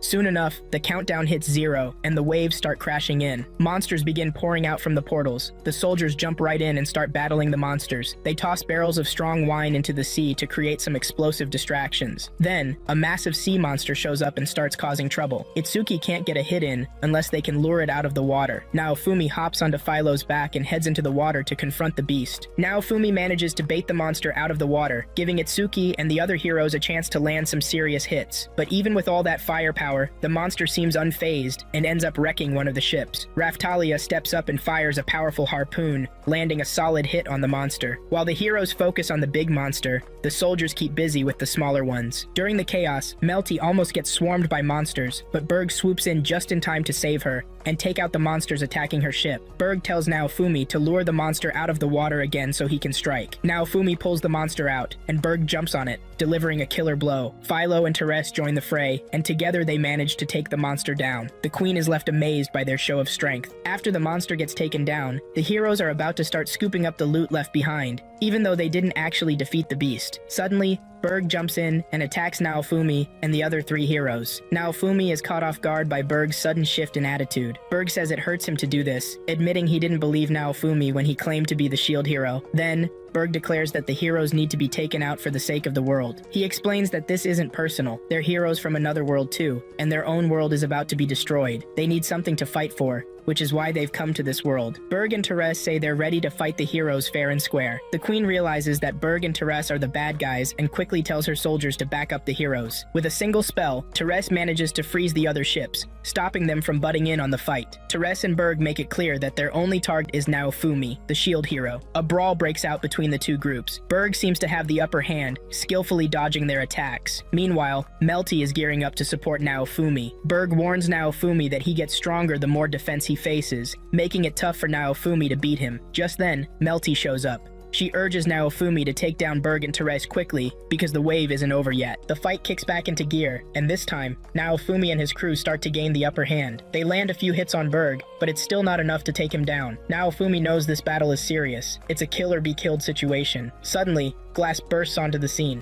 It turns out she's on their side. She throws different spells at Naofumi, but he blocks them all with his shield. Glass says she's impressed with how much stronger Naofumi has become, noting he was able to block her attacks without even using the Rage Shield. The fight is still on between the two groups. Naofumi notices that Glass is keeping her distance from the Soul Eater shield he transformed during the battle. His crew gets hit with a bunch of combos, but he manages to protect them with the shield prison. Tells his teammates to let him handle Glass while they take care of Berg and Therese. He instructs Melty, Philo, and Raphtalia to focus on those two while he faces off against Glass. They move their fight to another ship. Glass is surprised that Naofumi trusts his crew enough to leave them to deal with Berg and Therese. She then reveals that she's also a hero from the same world as them. As the battle rages on, Naofumi uses the Soul Eater shield and figures out that it's not draining Glass's SP, but her life force. He tells her to throw in the towel because she's already lost. But Glass isn't ready to back down until one of them is dead. Naofumi hesitates to kill her, but she warns him that the world they're in will end if he doesn't. He has to take her out to protect the world, just like he always wanted. Naofumi gets a glimpse of the ongoing war in Glass's world. She needs to defeat him for her world to survive. He starts to wonder if he should really save a world that's been so cruel to him. Glass downs a potion that pumps her up and she fiercely slams Naofumi to the ground. Raphtalia leaves her own fight to back him up, ready to do whatever it takes to save her master. Naofumi taps into his shield power, causing a massive explosion that overshadows Glass. When the smoke clears, he's shocked to see she can still take it. Frustrated, he's about to use the curse shield when he notices the queen and her troops coming to help. They start throwing barrels of wine at Glass and urge Naofumi to use it against her. He blows up the barrels on her, which weakens her significantly. Eventually, she admits defeat when she realizes she can't do anything more. Berg and Therese carry her away through the portals. As soon as they leave, the waves disappear too. With that, they've officially won the battle. After the battle, Naofumi and his crew decide to kick back and have some fun on the island before heading back to Melromark. Later, they bump into one of Itsuki's party members, Leisha. She's been accused of breaking one of Itsuki's accessories. She really stood out in the last battle, and maybe the other heroes didn't like her stealing the spotlight. Naofumi then offers her a chance to join his team until she clears her name. Leisha happily accepts. Not long after, the storm calms down, and it's time for them to head back to Melromark. On the way, Naofumi sails with the queen, who asks him what kind of reward he wants. He has something in mind. Once they arrive in Melromark, Naofumi takes Leisha to the weapon shop to hook her up with some new gear and weapons. After that, he tells his party they're going somewhere, but keeps the destination a secret, just mentioning they're going to collect the queen's reward. They soon reach Raphtalia's village. She's surprised to see them and meets Melty, who has a decree from the queen. The queen has named Naofumi as the governor of Sayate's demi-human region. This is his reward. He's now the lord of the area. Naofumi will be staying there, and they plan to set up a home base. The old granny will also be around, offering to train the new recruits. Raphtalia realizes that rebuilding will be way quicker and easier with all of Naofumi's plans. Overwhelmed, Raphtalia starts crying and begs Naofumi not to leave. She's not ready to lose him and wants him to stick around even after the waves are defeated. Naofumi reassures her that he's not going anywhere. He's decided to make this world his home and sees it, along with his party members, as a fresh start. After taking down the last wave, which was pretty brutal, things are looking up for Naofumi and his crew. He's now the big boss of Luralona Village, which is Raphtalia's hometown. The village rebuilding is going smoothly, and the elder, Elrazla Grilaro, has made it her home too. She's signed up to train the new recruits. Rishia, who used to be part of Itsuki's team, is also in the village, working hard to impress him. She's aiming to get stronger since Itsuki thinks she's just a weak link who doesn't belong in his party. She even wears a costume to boost her stats. While Naofumi is chatting with the elder and the trainees, a swarm of monster bats comes flying toward the village. Philo and Raphtalia jump in with Naofumi to take out the bats. Naofumi picks up a piece left behind by the bats and infuses it into his shield. He figures out that these bats are familiars and wonders if they're monsters from the waves, but he realizes the wave can't be responsible for them, since they still have a week until the next wave hits. Just then, he notices that the wave countdown has stopped. Suddenly, there's a deafening roar that everyone in the area can hear and feel. After that, Naofumi and his party decide to head to the capital to talk to the queen about what just happened. The other heroes also show up for the meeting. The queen tells them that the monster bats are linked to the awakening of a terrifying beast called the Spirit Tortoise. This Spirit Tortoise is known for bringing along a bunch of monsters and beasts. Motoyasu and the other two heroes tell the queen they're not ready to fight anything that's not related to the waves. They were summoned to handle the waves, and they're not interested in anything else. The trio walks out after making their intentions clear. On their way out, Rishia spots Itsuki and asks to rejoin his party, but he shuts her down. He hasn't changed his mind about her and thinks she'll never be strong enough.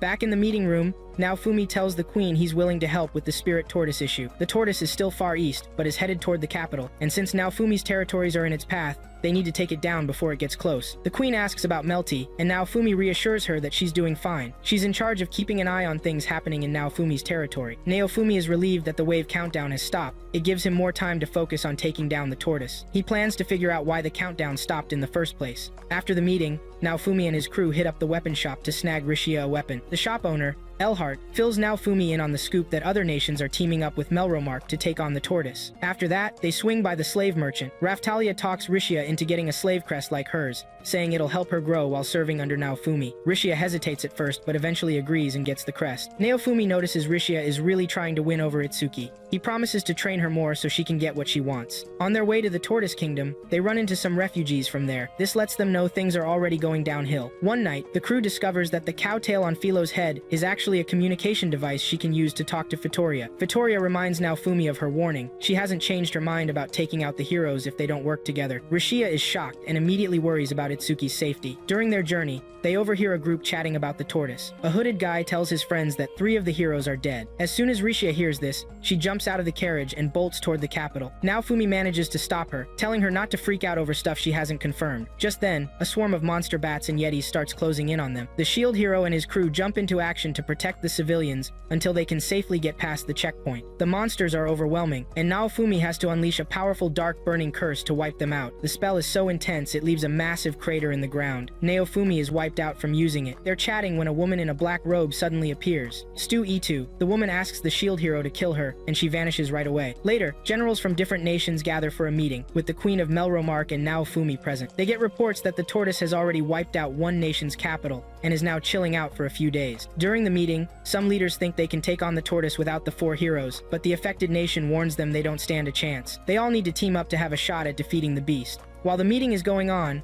Eclair, the daughter of Morelia's trusted noble who died during the first wave, shows up at the camp. Philo and Rishia fill her in that Naofumi, Raphtalia, and the queen are brainstorming a plan to take down the tortoise. Back in the meeting room, Naofumi learns there are other heroes besides the 4 cardinal ones. They're called the 7-star heroes and were summoned earlier, with some chosen in the kingdom too. They're pretty weak compared to the cardinal heroes, but they'll pitch in to help. Just then, a woman in black walks in. The queen seems to know her. She's the mistress of the now dead king of the Spirit Tortoise Kingdom, and is currently the nation's regent. She introduces herself to Naofumi as Ost Hurai and shocks everyone by saying she's the familiar of the Spirit Tortoise. She's basically like the Yetis and monster bats, but in human form. Her goal as a human-type familiar is to get close to the power center and use trickery to gather a minimum number of souls. She explains that the Spirit Tortoise's job is to block waves of calamity from showing up. The tortoise uses souls as a resource to do this, and the monsters are its way of gathering souls. But if that doesn't work, the seal on the tortoise will break, and it'll be set free to wreak havoc on the world to collect enough souls to stop the waves. This time, though, the seal didn't break on its own. Someone else broke it and is now controlling the tortoise, which is causing chaos that could be disastrous. There might not be anything left after the tortoise is done. Ost begs Naofumi to take out her creator before things get any worse. She should be the only one who knows how to break the seal, and is shocked that someone else has that knowledge. Ost tells Naofumi she's got some tips on how to track down the person controlling the giant tortoise. This tortoise is all about collecting souls, so it's probably hanging out in crowded places to do its thing. She lets the crew know that if they chop off its head, the tortoise should go down for good. Now that they know how to take it out, they just need a solid plan to execute it. The nations start bickering over who's gonna lead the operation. Naofumi gets super mad and puts them in their place. He declares he'll be the one in charge,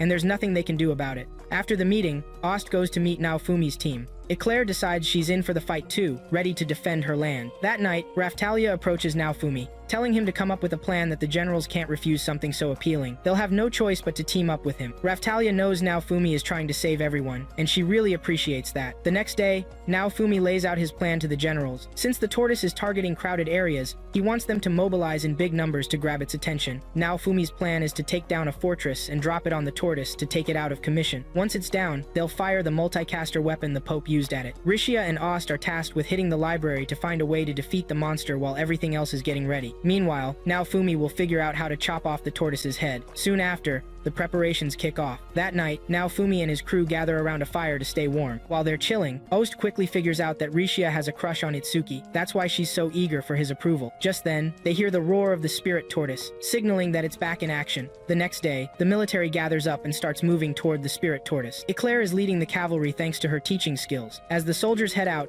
Naofumi plants the shield hero's flag in his wagon, and that really pumps up the troops. They all cheer when they see the flag. Just seeing the shield hero riding with them boosts their morale. Naofumi feels good about motivating the soldiers, but he's also planning to use the flag as a warning sign when he's about to summon the multicaster weapon, telling the troops to clear out. As they get closer to the tortoise, Naofumi uses the hate reaction spell to lure the bat monsters away, clearing a path for the troops. They manage to draw the tortoise to the spot they want it. The tortoise is a massive beast. Soon, Naofumi and his crew run into a swarm of bat monsters. Ost jumps out of the wagon and uses her gravity spell to take them out. This is the first time Naofumi and his team have seen a spell like that. She tells them that only a few monsters can use it, The troops in charge of the siege weapons start firing at the monster. Despite all the attacks, the tortoise keeps moving forward. The shadow agent updates Naofumi on the mission status, saying the fort is ready and the bomb squad is standing by. The tortoise takes out all the bomb squad members except for the leader. The leader manages to set off the bomb and the fort collapses on the tortoise just like they planned. They head over to where the tortoise is. Suddenly, Ost feels a sharp pain in her head and realizes that the tortoise can still use its long-range attacks even when it's down. She figures this out since she's close to it. Naofumi shouts for the troops to get back right away. The troops start to retreat, but some of them get hit by the tortoise's attack. Eclair then tells her troops to charge straight at the tortoise. She knows the tortoise isn't trying to hurt itself. It's not attacking anyone nearby. The best move for them is to stay close to the tortoise. Alongside the shield hero, Eclair's troops charge at the tortoise. Naofumi signals that it's time to activate the multicaster magic. Just then, a mutated familiar pops up from the ground. Naofumi is still figuring out what to do when the troops arrive. They tell Naofumi and his crew not to sweat the familiar and just focus on taking down the tortoise. Ost provides a magical shield for the troops to protect them from the familiar. Naofumi and his team reach the tortoise just as it gets hit by the multicaster, creating a hole in its neck. Naofumi throws a powerful shield into the exposed area. Ost casts a spell to make the shield bigger and help it penetrate the tortoise's skin better. Philo and Raftalia go after the tortoise and deliver the final blow, cutting off its head. Cheers of victory ring out among the troops when the tortoise falls. But Naofumi and his crew feel sad that Ost is gone, now that the tortoise is defeated. Rishia is already in tears because she got close to Ost. Just then, they look back and see Ost staring at them. She tells them it looks like the Spirit Tortoise hasn't been defeated yet. That's the only logical reason she's still alive. Rishia shares with the group why she loves Itsuki. She explains that she was born into a poor, noble family, but the people in her area were really nice to her and her parents. Everything was going smoothly until one day when a noble from another town came by, slapped heavy taxes on her family, and they couldn't pay up. This nasty noble decided to take Rishia as payment and locked her up. But then, Itsuki showed up and rescued her. He stood up to the evil noble and helped her parents too. Rishia says this is why she wants to repay Itsuki for what he did. She wants to do something that the bow hero will appreciate. After sharing her story, Naofumi arrives to let everyone know they'll be heading out the next day to the back of the tortoise. The next day, the team sets off for their next mission. They're going to the tortoise's body, which is said to have the power to come back to life even after its head is chopped off. They soon reach the tortoise. As they walk, they pass some soldiers who greet Ost warmly. Ost is confused about why they're being so nice to her, considering her role is to steal souls. Philo and the other girls explain that the soldiers are grateful for her saving their lives. They know she's just doing her job, and nobody holds that against her. After walking for a while, Naofumi suggests they set up camp for the night. The old lady comments that Naofumi is really brave for suggesting they camp on the back of a monster. He explains why he's doing this. He doesn't want them to wear themselves out before they reach their goal. While they're taking a break, Ost tells Rishia to give it her all while she's with the shield hero, because she's also helping the bow hero indirectly. Just then, Ost feels a sharp pain in her head. Naofumi notices that the fog that was everywhere before has cleared up. They see a clear path, and the group keeps moving forward. The next morning, they arrive at a settlement where the tortoise has caused chaos, and there are no survivors. It's a tough moment for the team and the troops who came to check it out. The queen is also there. The Shadow Squad soon reports back about a temple they found. There are no survivors, but they want the queen to see something. They discover that the shrine was dedicated to the Spirit Tortoise, but there's no sign that the seal inside was broken. They find a wall with inscriptions about the tortoise, which is seen as the guardian spirit of the world. Naofumi is impressed that Rishia can read the words on the wall. The queen mentions they might have found something she's actually good at. The old lady backs her up, saying she has some great skills. They soon spot another writing on the wall. This one's in Japanese, and the people here call it the hero's alphabet because they can't read it. Naofumi checks it out. He says the writing is faded, but he can make out 3 words: seal, seventh, and shatter. Ost says she can read it too and seems to have figured something out from it. Just then, the building starts to collapse, and they quickly run out before they get trapped. Ost tells the team she now has an idea on how to take down the tortoise. They need to go inside its body and destroy the heart. There's a path inside the temple that will lead them to its heart. Once they destroy the heart, everything will be over. Naofumi then calls out those who will follow him from the group. He picks Philo, Raftalia, Ost, and Rishia. They're to go with him into the temple while the others handle the troops. As they go deeper into the tortoise's body, they run into some adventurers. The adventurers say the queen sent them to check things out. Naofumi senses something's off. Raftalia casts a spell to figure out who the adventurers are. They're shocked to find out that the 3 adventurers are none other than Berg, Therese, and Glass. Vost is having a moment of clarity. She's trying to figure out why she cares about the soldiers and the people in the area. As the tortoise is familiar, she's supposed to just go with the flow, without feeling any guilt. It's weird for her to be feeling any emotions at all. When she snaps back to reality, she realizes they've just learned about Therese, Berg, and Glass. Naofumi tells Ost and Rishia that these 3 are heroes from another world, and they're set on taking down the 4 cardinal heroes. Berg surprises Naofumi by saying they're not there to fight. Instead, they're actually there to battle the tortoise and take down the person controlling it. It turns out the one who broke the seal comes from the same world as Berg and the others. This mystery person wants the tortoise's power for themselves, just for their own gain. That's why Berg and his crew decided to step in. They might have plans to take out the 4 cardinal heroes, but the culprit doesn't care about one world over over another, they just want to stir up trouble. Berg suggests teaming up to take down the beast and the culprit, but Naofumi isn't having it. He says he's not ready to join forces with people he'll eventually have to kill. He doesn't care what they do as long as they go their own way. Berg and his party don't push it any further and just leave Naofumi and his crew. Outside, the queen has filled the generals in on the shield hero's plan. They need to gear up and stop the tortoise from moving forward, while Naofumi and his group figure out how to destroy its heart and put an end to the beast for good. The tortoise is already healing way too fast. As they keep going inside the tortoise, Os starts to remember a lot, and she's the one guiding them in the right direction. They soon find a spot with a blue hourglass inside, which looks totally different from regular hourglasses. Ost explains that this hourglass shows how many souls the tortoise has collected. Once it's full, the tortoise will create a barrier to protect the world from the waves. Meanwhile, Berg and his crew have reached the tortoise's heart and are gearing up to destroy it. They want to take out the heart to free the guardian beast from the monster tortoise's control. As they keep moving through the tortoise's body, Ost is weighed down by guilt over everything she's had to do. She can't shake the smiles of the soldiers she's hurt. It tears her up knowing she's taken so many smiles away. Rapatalia and Rishia comfort her, telling her not to stress because she's just doing her job. They soon arrive at a place that seems to lead to the beast's mouth. Ost uses her powers to create a new path, saying it leads to the heart of the tortoise. When they reach the turtle's heart, they find the person controlling the tortoise. He introduces himself as Kyo, the wielder of the book's vassal weapon. Ost attacks, but her hits don't land because they aren't facing his real body. Kyo tells Naofumi and his team he knows Berg and his crew are looking for him. He set up multiple fake hearts around the tortoise's body to distract them and waste their time. Naofumi quickly demands Kyo return control of the tortoise and give back the souls he's taken. Kyo just laughs and isn't interested in cooperating. Ost warns him that the people of this world will fight back and won't let him have his way. Not wanting to argue anymore, Kyo disappears. Once he's gone, the heart's self-defense system activates and attacks Naofumi and his team. Philo goes after the heart, which affects Ost. She tells them not to worry about her and to keep attacking the heart. Rafatalia joins Philo, and they unleash a flurry of attacks on the heart, slicing it in two. At the same time, Ost passes out, and Rishia starts crying. Just then, Ost comes back to life, but it's another letdown because destroying the heart doesn't even kill the tortoise. However, Ost remembers everything about herself and the Spirit Tortoise. Ost realizes the Spirit Tortoise is about to come back to life and quickly opens a portal for them to escape. Berg and his team realize too late that the tortoise is reviving. Now Fumi and his crew make it to the deepest part of the tortoise, where they find Kyo again. Kyo tells them they've been going about this all wrong. He reveals that Ost isn't just the tortoise's familiar. She's actually connected to the tortoise's core. Basically, she is the Spirit Tortoise itself. They could have ended it all by just killing her, he says. The team realizes they need to destroy both at the same time to have a shot at beating it. Kyo drops a bombshell, revealing he has Itsuki and the other two heroes captive,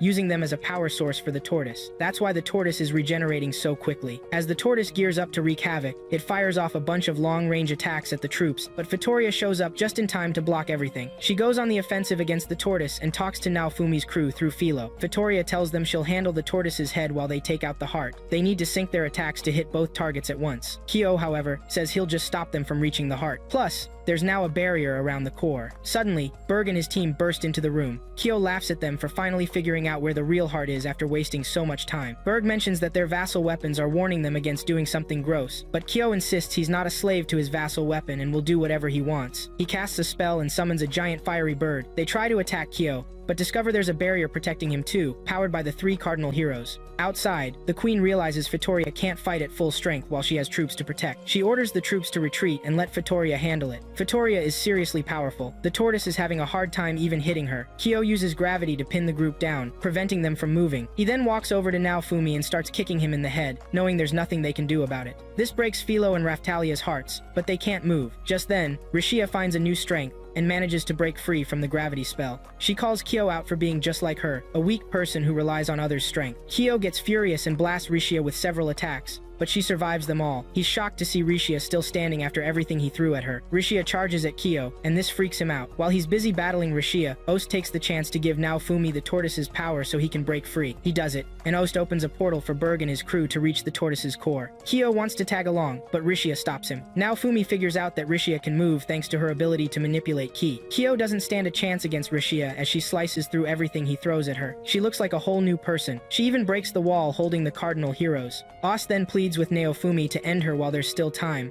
Outside, The queen fires up the multicaster weapon to attack the tortoise. Vittoria uses this moment to take out the head. At the same time, Berg and his team manage to smash the barrier around the core. They think it's all over until Kyo reveals he has a backup plan. He's now using the soul's power to protect the core. Just then, Naofumi tries to activate the rage shield, but realizes he doesn't have any hate for Kyo. They think it's done for until Ost activates the power she put inside the shield earlier. A bright light bursts from the shield, creating a powerful blast that slices through the core like butter. The light is so bright that everyone in the area can see it. Kyo tells them he's already achieved his goal. He has a glass vial where he's been keeping the stolen souls. He creates a portal and makes a run for it before anyone can catch him. Ost is now on the ground, life fading from her body. She tells Naofumi not to use the rage shield again. Berg and his crew then jump through the same portal Kyo used to escape. Naofumi tries to follow, but finds out he can't. The cardinal heroes don't have the authority to invade another world. Ost then gives Naofumi what he needs to bypass the restriction. Now he and his friends can invade another world under certain conditions. Naofumi and his team leap into the portal before it closes to join Berg and his group. As they leave, Ost finally passes away and turns into golden dust. The tortoise's body also fades away, and the land becomes lush and green. In the next scene, Naofumi wakes up in a cell. Rishia and Raftalia are there with him, but Philo is nowhere to be found, and Raftalia looks smaller than before. They notice the cell door is open and there are no guards around. They make their way to the entrance and step outside, finding themselves on a weird beach. The ocean is in front of them, and a thick forest is behind. Since they can't go into the ocean, they decide to head into the forest instead. As they walk, they're worried about not finding Philo anywhere. Their main goal is to locate her. Suddenly, a monster made of cardboard pops out from the trees and attacks them. Naofumi lets the cardboard bite his arm so Raftalia can easily take it down. After that, Naofumi uses a fragment to level himself up. Raftalia levels up too. Naofumi tells the girls they need to defeat more monsters to boost their levels a bit. After battling a bunch of low-level monsters all day, the girls get tired and decide to drink some water from a lake. While they're doing that, a kappa jumps out of the water. Naofumi jumps in front of the monster to protect the girls. He takes a beating from it, but he's okay with that since the girls' levels are still low and he doesn't want to put them in danger. Just when the monster is about to take out Raftalia, a mysterious helper shows up to save them. She casts a spell and takes down the monster. She introduces herself as Kizuna, one of the cardinal heroes, and her title is the Hunting Hero. They're both shocked to learn they're both cardinal heroes, but have never heard of each other's titles before. She tells them to follow her so she can help with their wounds and take care of them. Kizuna brings them back to her place, which is the same cell they woke up in. Apparently, she's the one who found them when they landed in this world and took care of them. She reveals that she's been separated from her teammates since she got kidnapped by an enemy country and locked up. Naofumi asks if she knows about the waves, but she says she doesn't. She says she was brought into this world for a different reason. Naofumi is taken aback because Berg and the others know about the waves. Kizuna perks up when Naofumi mentions Berg and Glass. She rushes over to him and says that Glass is her best friend. Naofumi starts to have doubts about Kizuna when he hears she's friends with Glass, whom he sees as a monster. Kizuna invites the trio to join her for a meal. Naofumi hesitates to eat the food she offers. Kizuna reminds him that she saved his life, so she wouldn't harm him. Then she pulls out her cardinal weapon and attacks Naofumi with it. She cuts his neck, but he doesn't feel any pain. She explains that her weapon can attack, but can't actually hurt anyone. This gives Naofumi and his crew a bit of trust to eat Kizuna's food. She provides raw ingredients,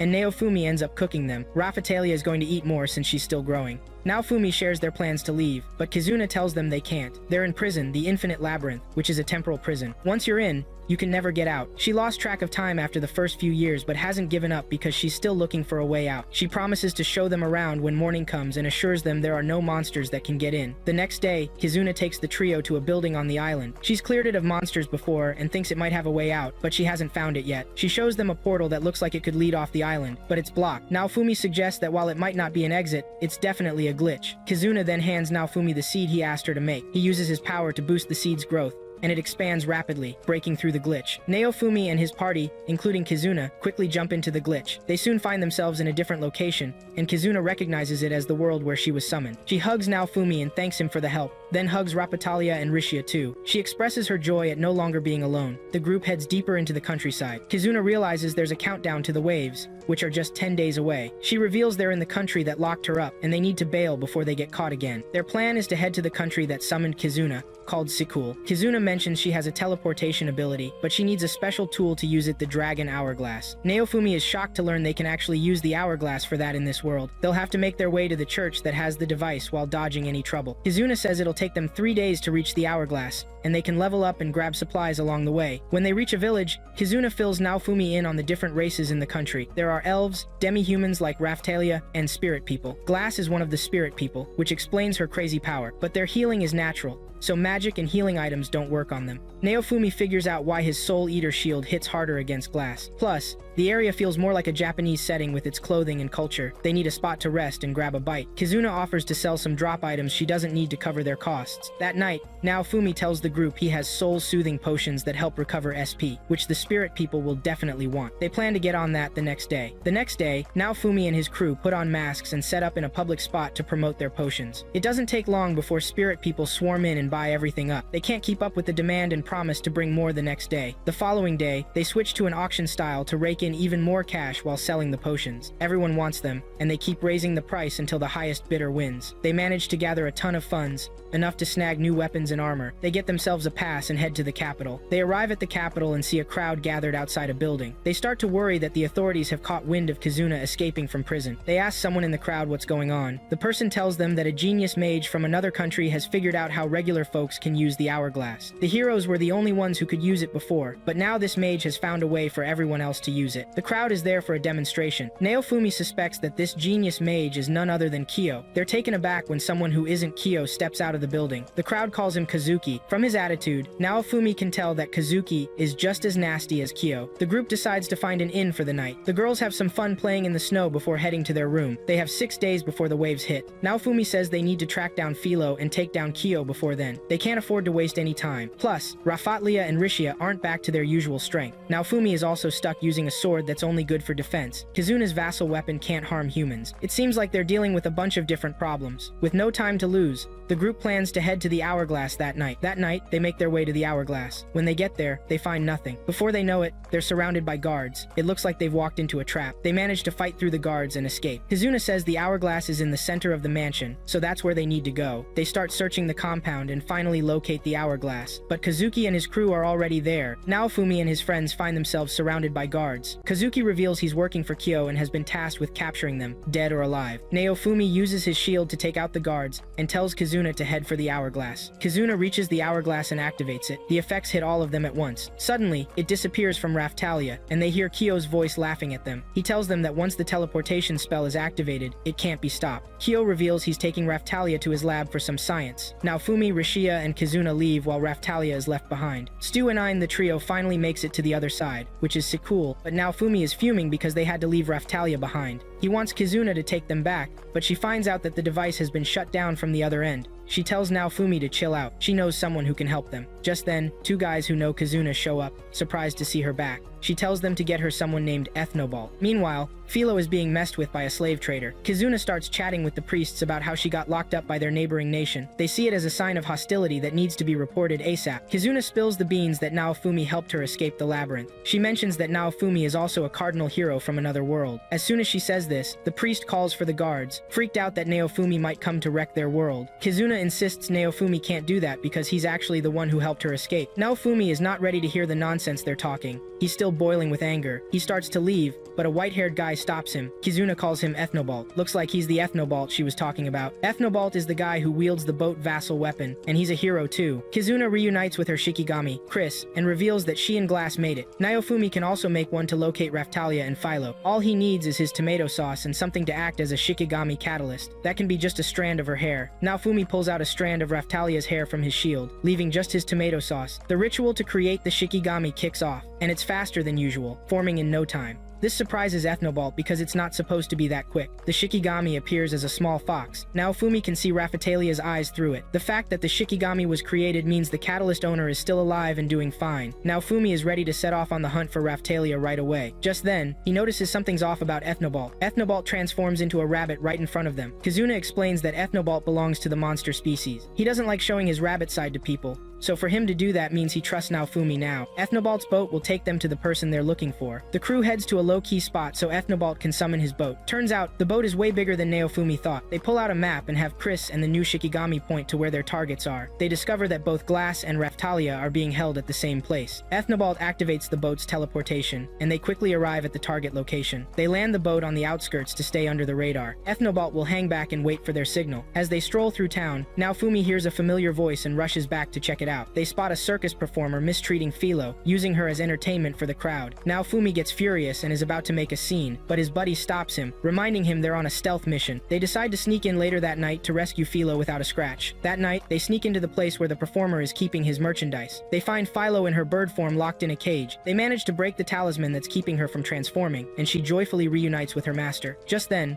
the entertainer shows up while they're freeing Philo. Now Fumi uses his shield's power to create a mental illusion for the guy, leaving him in mental agony. He confesses he's the son of a noble and is just using the sideshow to rake in cash. He spills that it was his dad who gave Philo to him after finding her passed out. The team suspects Kyo must have been the one who handed Philo over to the noble. Since there are no Philolials in this world, Philo has been classified as a fairy. The next day, Philo meets Rapatalia's Shikigami and decides to name the beast Raph. They find out they're now wanted, but the wanted poster doesn't have a clear pic of them since it was dark. Suddenly, Naofumi realizes Raphtalia's stats have vanished from his view. He can't access her slave crest either. Raphtalia finds herself in a cell where her powers are pretty much useless. She turns around and sees that Berg and his buddies are stuck in the same cell with her. They're all shocked to see each other. The trio spills the beans that everything that went down was Kyo's scheme. He tricked them into following him through the portal and then separated them. While Berg and his crew end up in prison, Raphtalia, Naofumi, and Rishia are thrown into the labyrinth. They decide to team up to escape Kyo. Glass is furious when she learns her friend has been trapped in the labyrinth this whole time. She thanks Raphtalia for saving Kazuna and promises to help get her back to Naofumi too. Berg explains that the prison they're in is called the Prison of Exhaustion. It constantly drains their powers, thanks to the talisman the guards wear. But they still have their weapons because you can't take them away from the wielder. This rule applies to the cardinal weapons too. Raphtalia asks if they can still use their abilities even if they're weakened, and the trio says yes. Raphtalia then uses her illusion magic to trick the guards into thinking they've escaped. When the guards enter the room, they grab the talisman from one of them and seize the chance to make a break for it before getting caught. Now Fumi can't wait to be reunited with his master. The group decides to level up Raphtalia before they meet up with Naofumi. They find a jewel to sell and buy food to keep their energy up. After that, they head to the forest for some training. Raphtalia grows a bit during their sessions,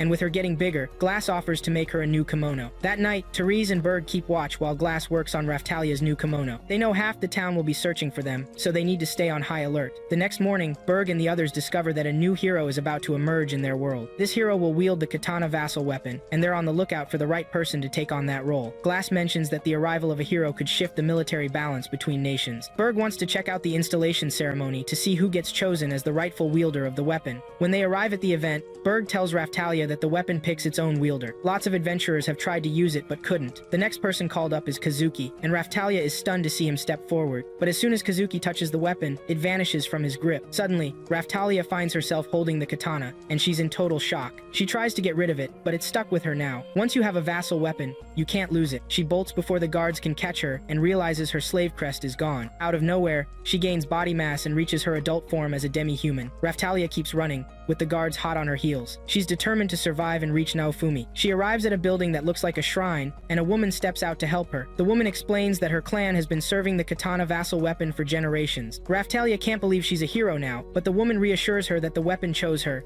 and doesn't make mistakes. Raphtalia thanks her and heads outside, only to find Kazuki and the guards waiting. Raphtalia tells Kazuki to back off because she wants no trouble, but he's not having it. He accuses her of stealing the sword from him and goes after her, but she knocks him down without even trying. Just then, two tigers under Kazuki's control show up. Raphtalia realizes these tigers are just like the Spirit Tortoise. Kazuki brags about controlling the holy beasts and sends them after her, but she easily takes them down. She pleads with Kazuki again to just let her be. Raphtalia hits Kazuki with a move that pins him down. If he tries to move, he'll get sliced in half. He'll be free once a mage heals him. Before she leaves, she tells him to pass a message to Kyo. The shield hero is coming for revenge. Raphtalia makes it to the bottom of the stairs, but is already feeling weak. Another guardian beast appears to attack her, but now Fumi shows up just in time to block the tiger's attack. Philo and Kizuna finish off the beast. Raphtalia is thrilled to be back with her friends. Now Fumi tells her she's free now that her slave crest is gone. After their reunion, Kizuna can't wait to take on the waves. She has no clue what the waves look like since she was brought here to take down the Dragon King. They've got 3 days until the waves show up. Philo can now fly thanks to the changes in this world,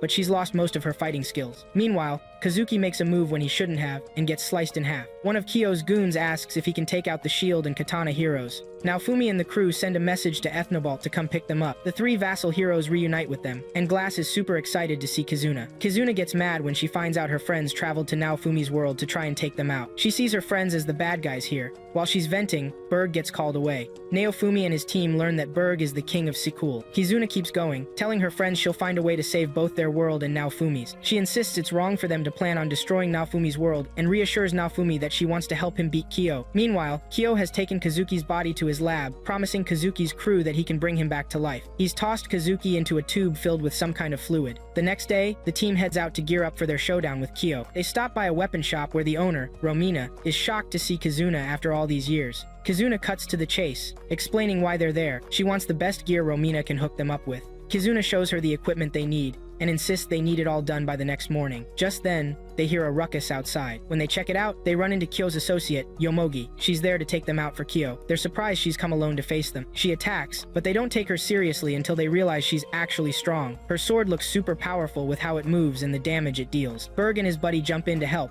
pushing Yomogi back. She's already panting from exhaustion but isn't ready to throw in the towel. She powers up her sword again. The group realizes something's off with the sword because of how it moves and behaves. They ask Yomogi where she got it, and she says Kyo made it for her. They urge her to ditch the sword right away since it gives them a bad vibe. Just then, the sword starts acting up, trying to wrap itself around Yomogi. Kizuna jumps in and cuts the attachments off. The rest of the heroes join in with their combo attacks until the sword is finally destroyed. After that, Kizuna tries to have a calm chat with Yomogi. She learns that Kyo wants to kill her and the heroes using the sword. Even if Yomogi managed to take out the heroes, the sword would have turned on her too. Yomogi doesn't buy it because she sees Kyo as a good guy. She insists Kyo is just trying to achieve a simple goal, finding a way to stop the waves. Later, Kizuna and the others follow Yomogi to Kizuna's house. Kizuna wants to convince Yomogi to share what she knows. Naofumi feels uneasy about Yomogi because of Kyo's past actions. Kyo has taken a lot of lives, including Ost's. He thinks they shouldn't treat Yomogi like a friend and walks away. The rest of the group follows suit, leaving Kizuna alone with Yomogi. Once they're in her room, Kizuna frees Yomogi's hands to make her comfortable. Yomogi relaxes and starts chatting easily with Kizuna. She reveals that Kyo was her childhood friend. He was always a bit of a loner and didn't talk much.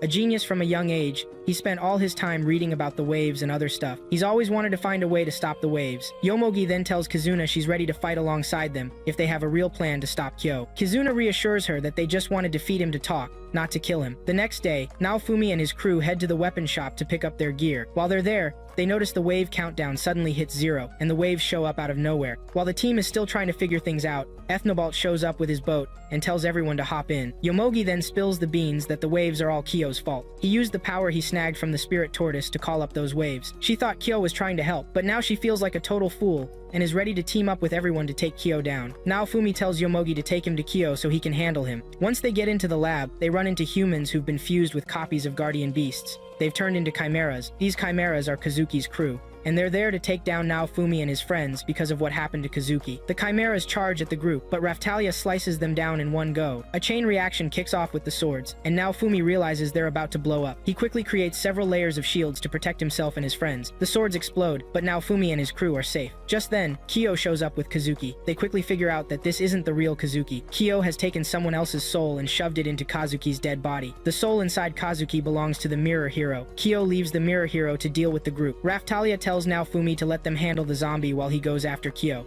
Naofumi and Rishia chase after Kyo, finding him chilling in a room, mocking them. He even threatens to head back to their world and wipe out Fitoria to steal her power too. Everything he says just gets under Naofumi's skin, making him angrier. Fuming, he activates the rage shield. Kyo keeps poking at him to make him even madder. Naofumi gets so worked up that the rage shield starts to take over. Rishia tries to keep Naofumi in check, but there's not much she can do. She moves closer to him, but he grabs her neck and starts saying hurtful stuff. Kyo is loving every second of this. His plan is going off without a hitch. After throwing out all the nasty things he wants to say, Rishia tells him she doesn't blame him. She's even glad to know what Naofumi really thinks of her. Naofumi is really starting to get it together, thanks to Philo and Raftalia. They're the ones who keep him grounded. With their encouragement, he slowly starts to regain control. Meanwhile, Kyo is fuming because Rishia messed up his plans. He tries to take Naofumi out, but Rishia steps in and blocks all his attacks, reminding him that he's still weak and relying on the Spirit Tortoise's power to stay afloat. Naofumi is still struggling to get a grip on himself, but everything changes when Ost's spirit shows up and tells him he doesn't need the dragon's power to do what he wants. That snaps him back to reality, and the anger inside him starts to fade. He opens his eyes and sees Philo and Raftalia right there with him. He powers up his shield and aims it at Kyo. Philo and Raftalia have taken down the zombie and snagged the mirror weapon. They combine that weapon with Naofumi's shield, boosting his power and strength. Now he's ready to go toe-to-toe with Kyo. Kyo gets taken down, and just like that, the waves clear up. They also leave behind the vassal book. Yomogi thanks Naofumi for taking out Kyo. After defeating him and getting the Spirit Tortoise's power back, Naofumi and his crew decide to stick around until the next wave hits, so they can ride it back home. But then they realize they're about to be sent back since their mission is done.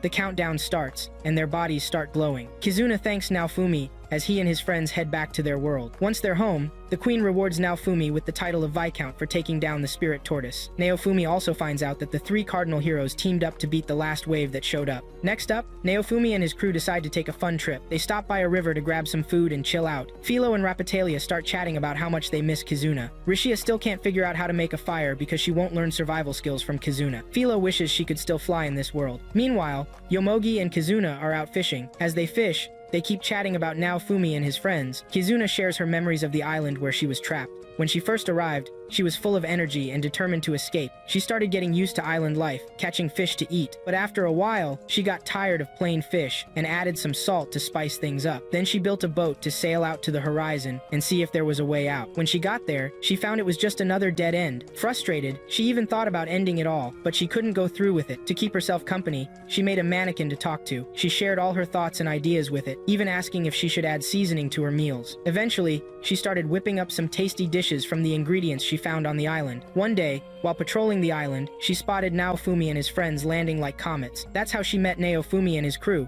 who later helped her escape the island. With that, she wraps up her story for Yomogi. Yomogi then admits she's slowly forgetting Kyo's face, even though they grew up together. Kizuna encourages her to focus on the fun memories instead of the sad ones. Yomogi recalls a time in the lab when Kyo was searching for his glasses before he went to the other world to get the Spirit Tortoise power. That was the last time she had fun with him. After remembering that, Yomogi can picture him again. She thanks Kizuna for the help, and the two decide to head out before their people start looking for them. Back in Naofumi's world, Philo is trying to fly with the wagon. She's still struggling to accept that she can't fly anymore. The group soon arrives at a spot where they want to pay tribute to Ost. They toss flowers off the cliff in her honor, remembering her sacrifice. As they start to leave, Naofumi looks back and sees Ost's spirit smiling at them. He smiles back as he says goodbye to her.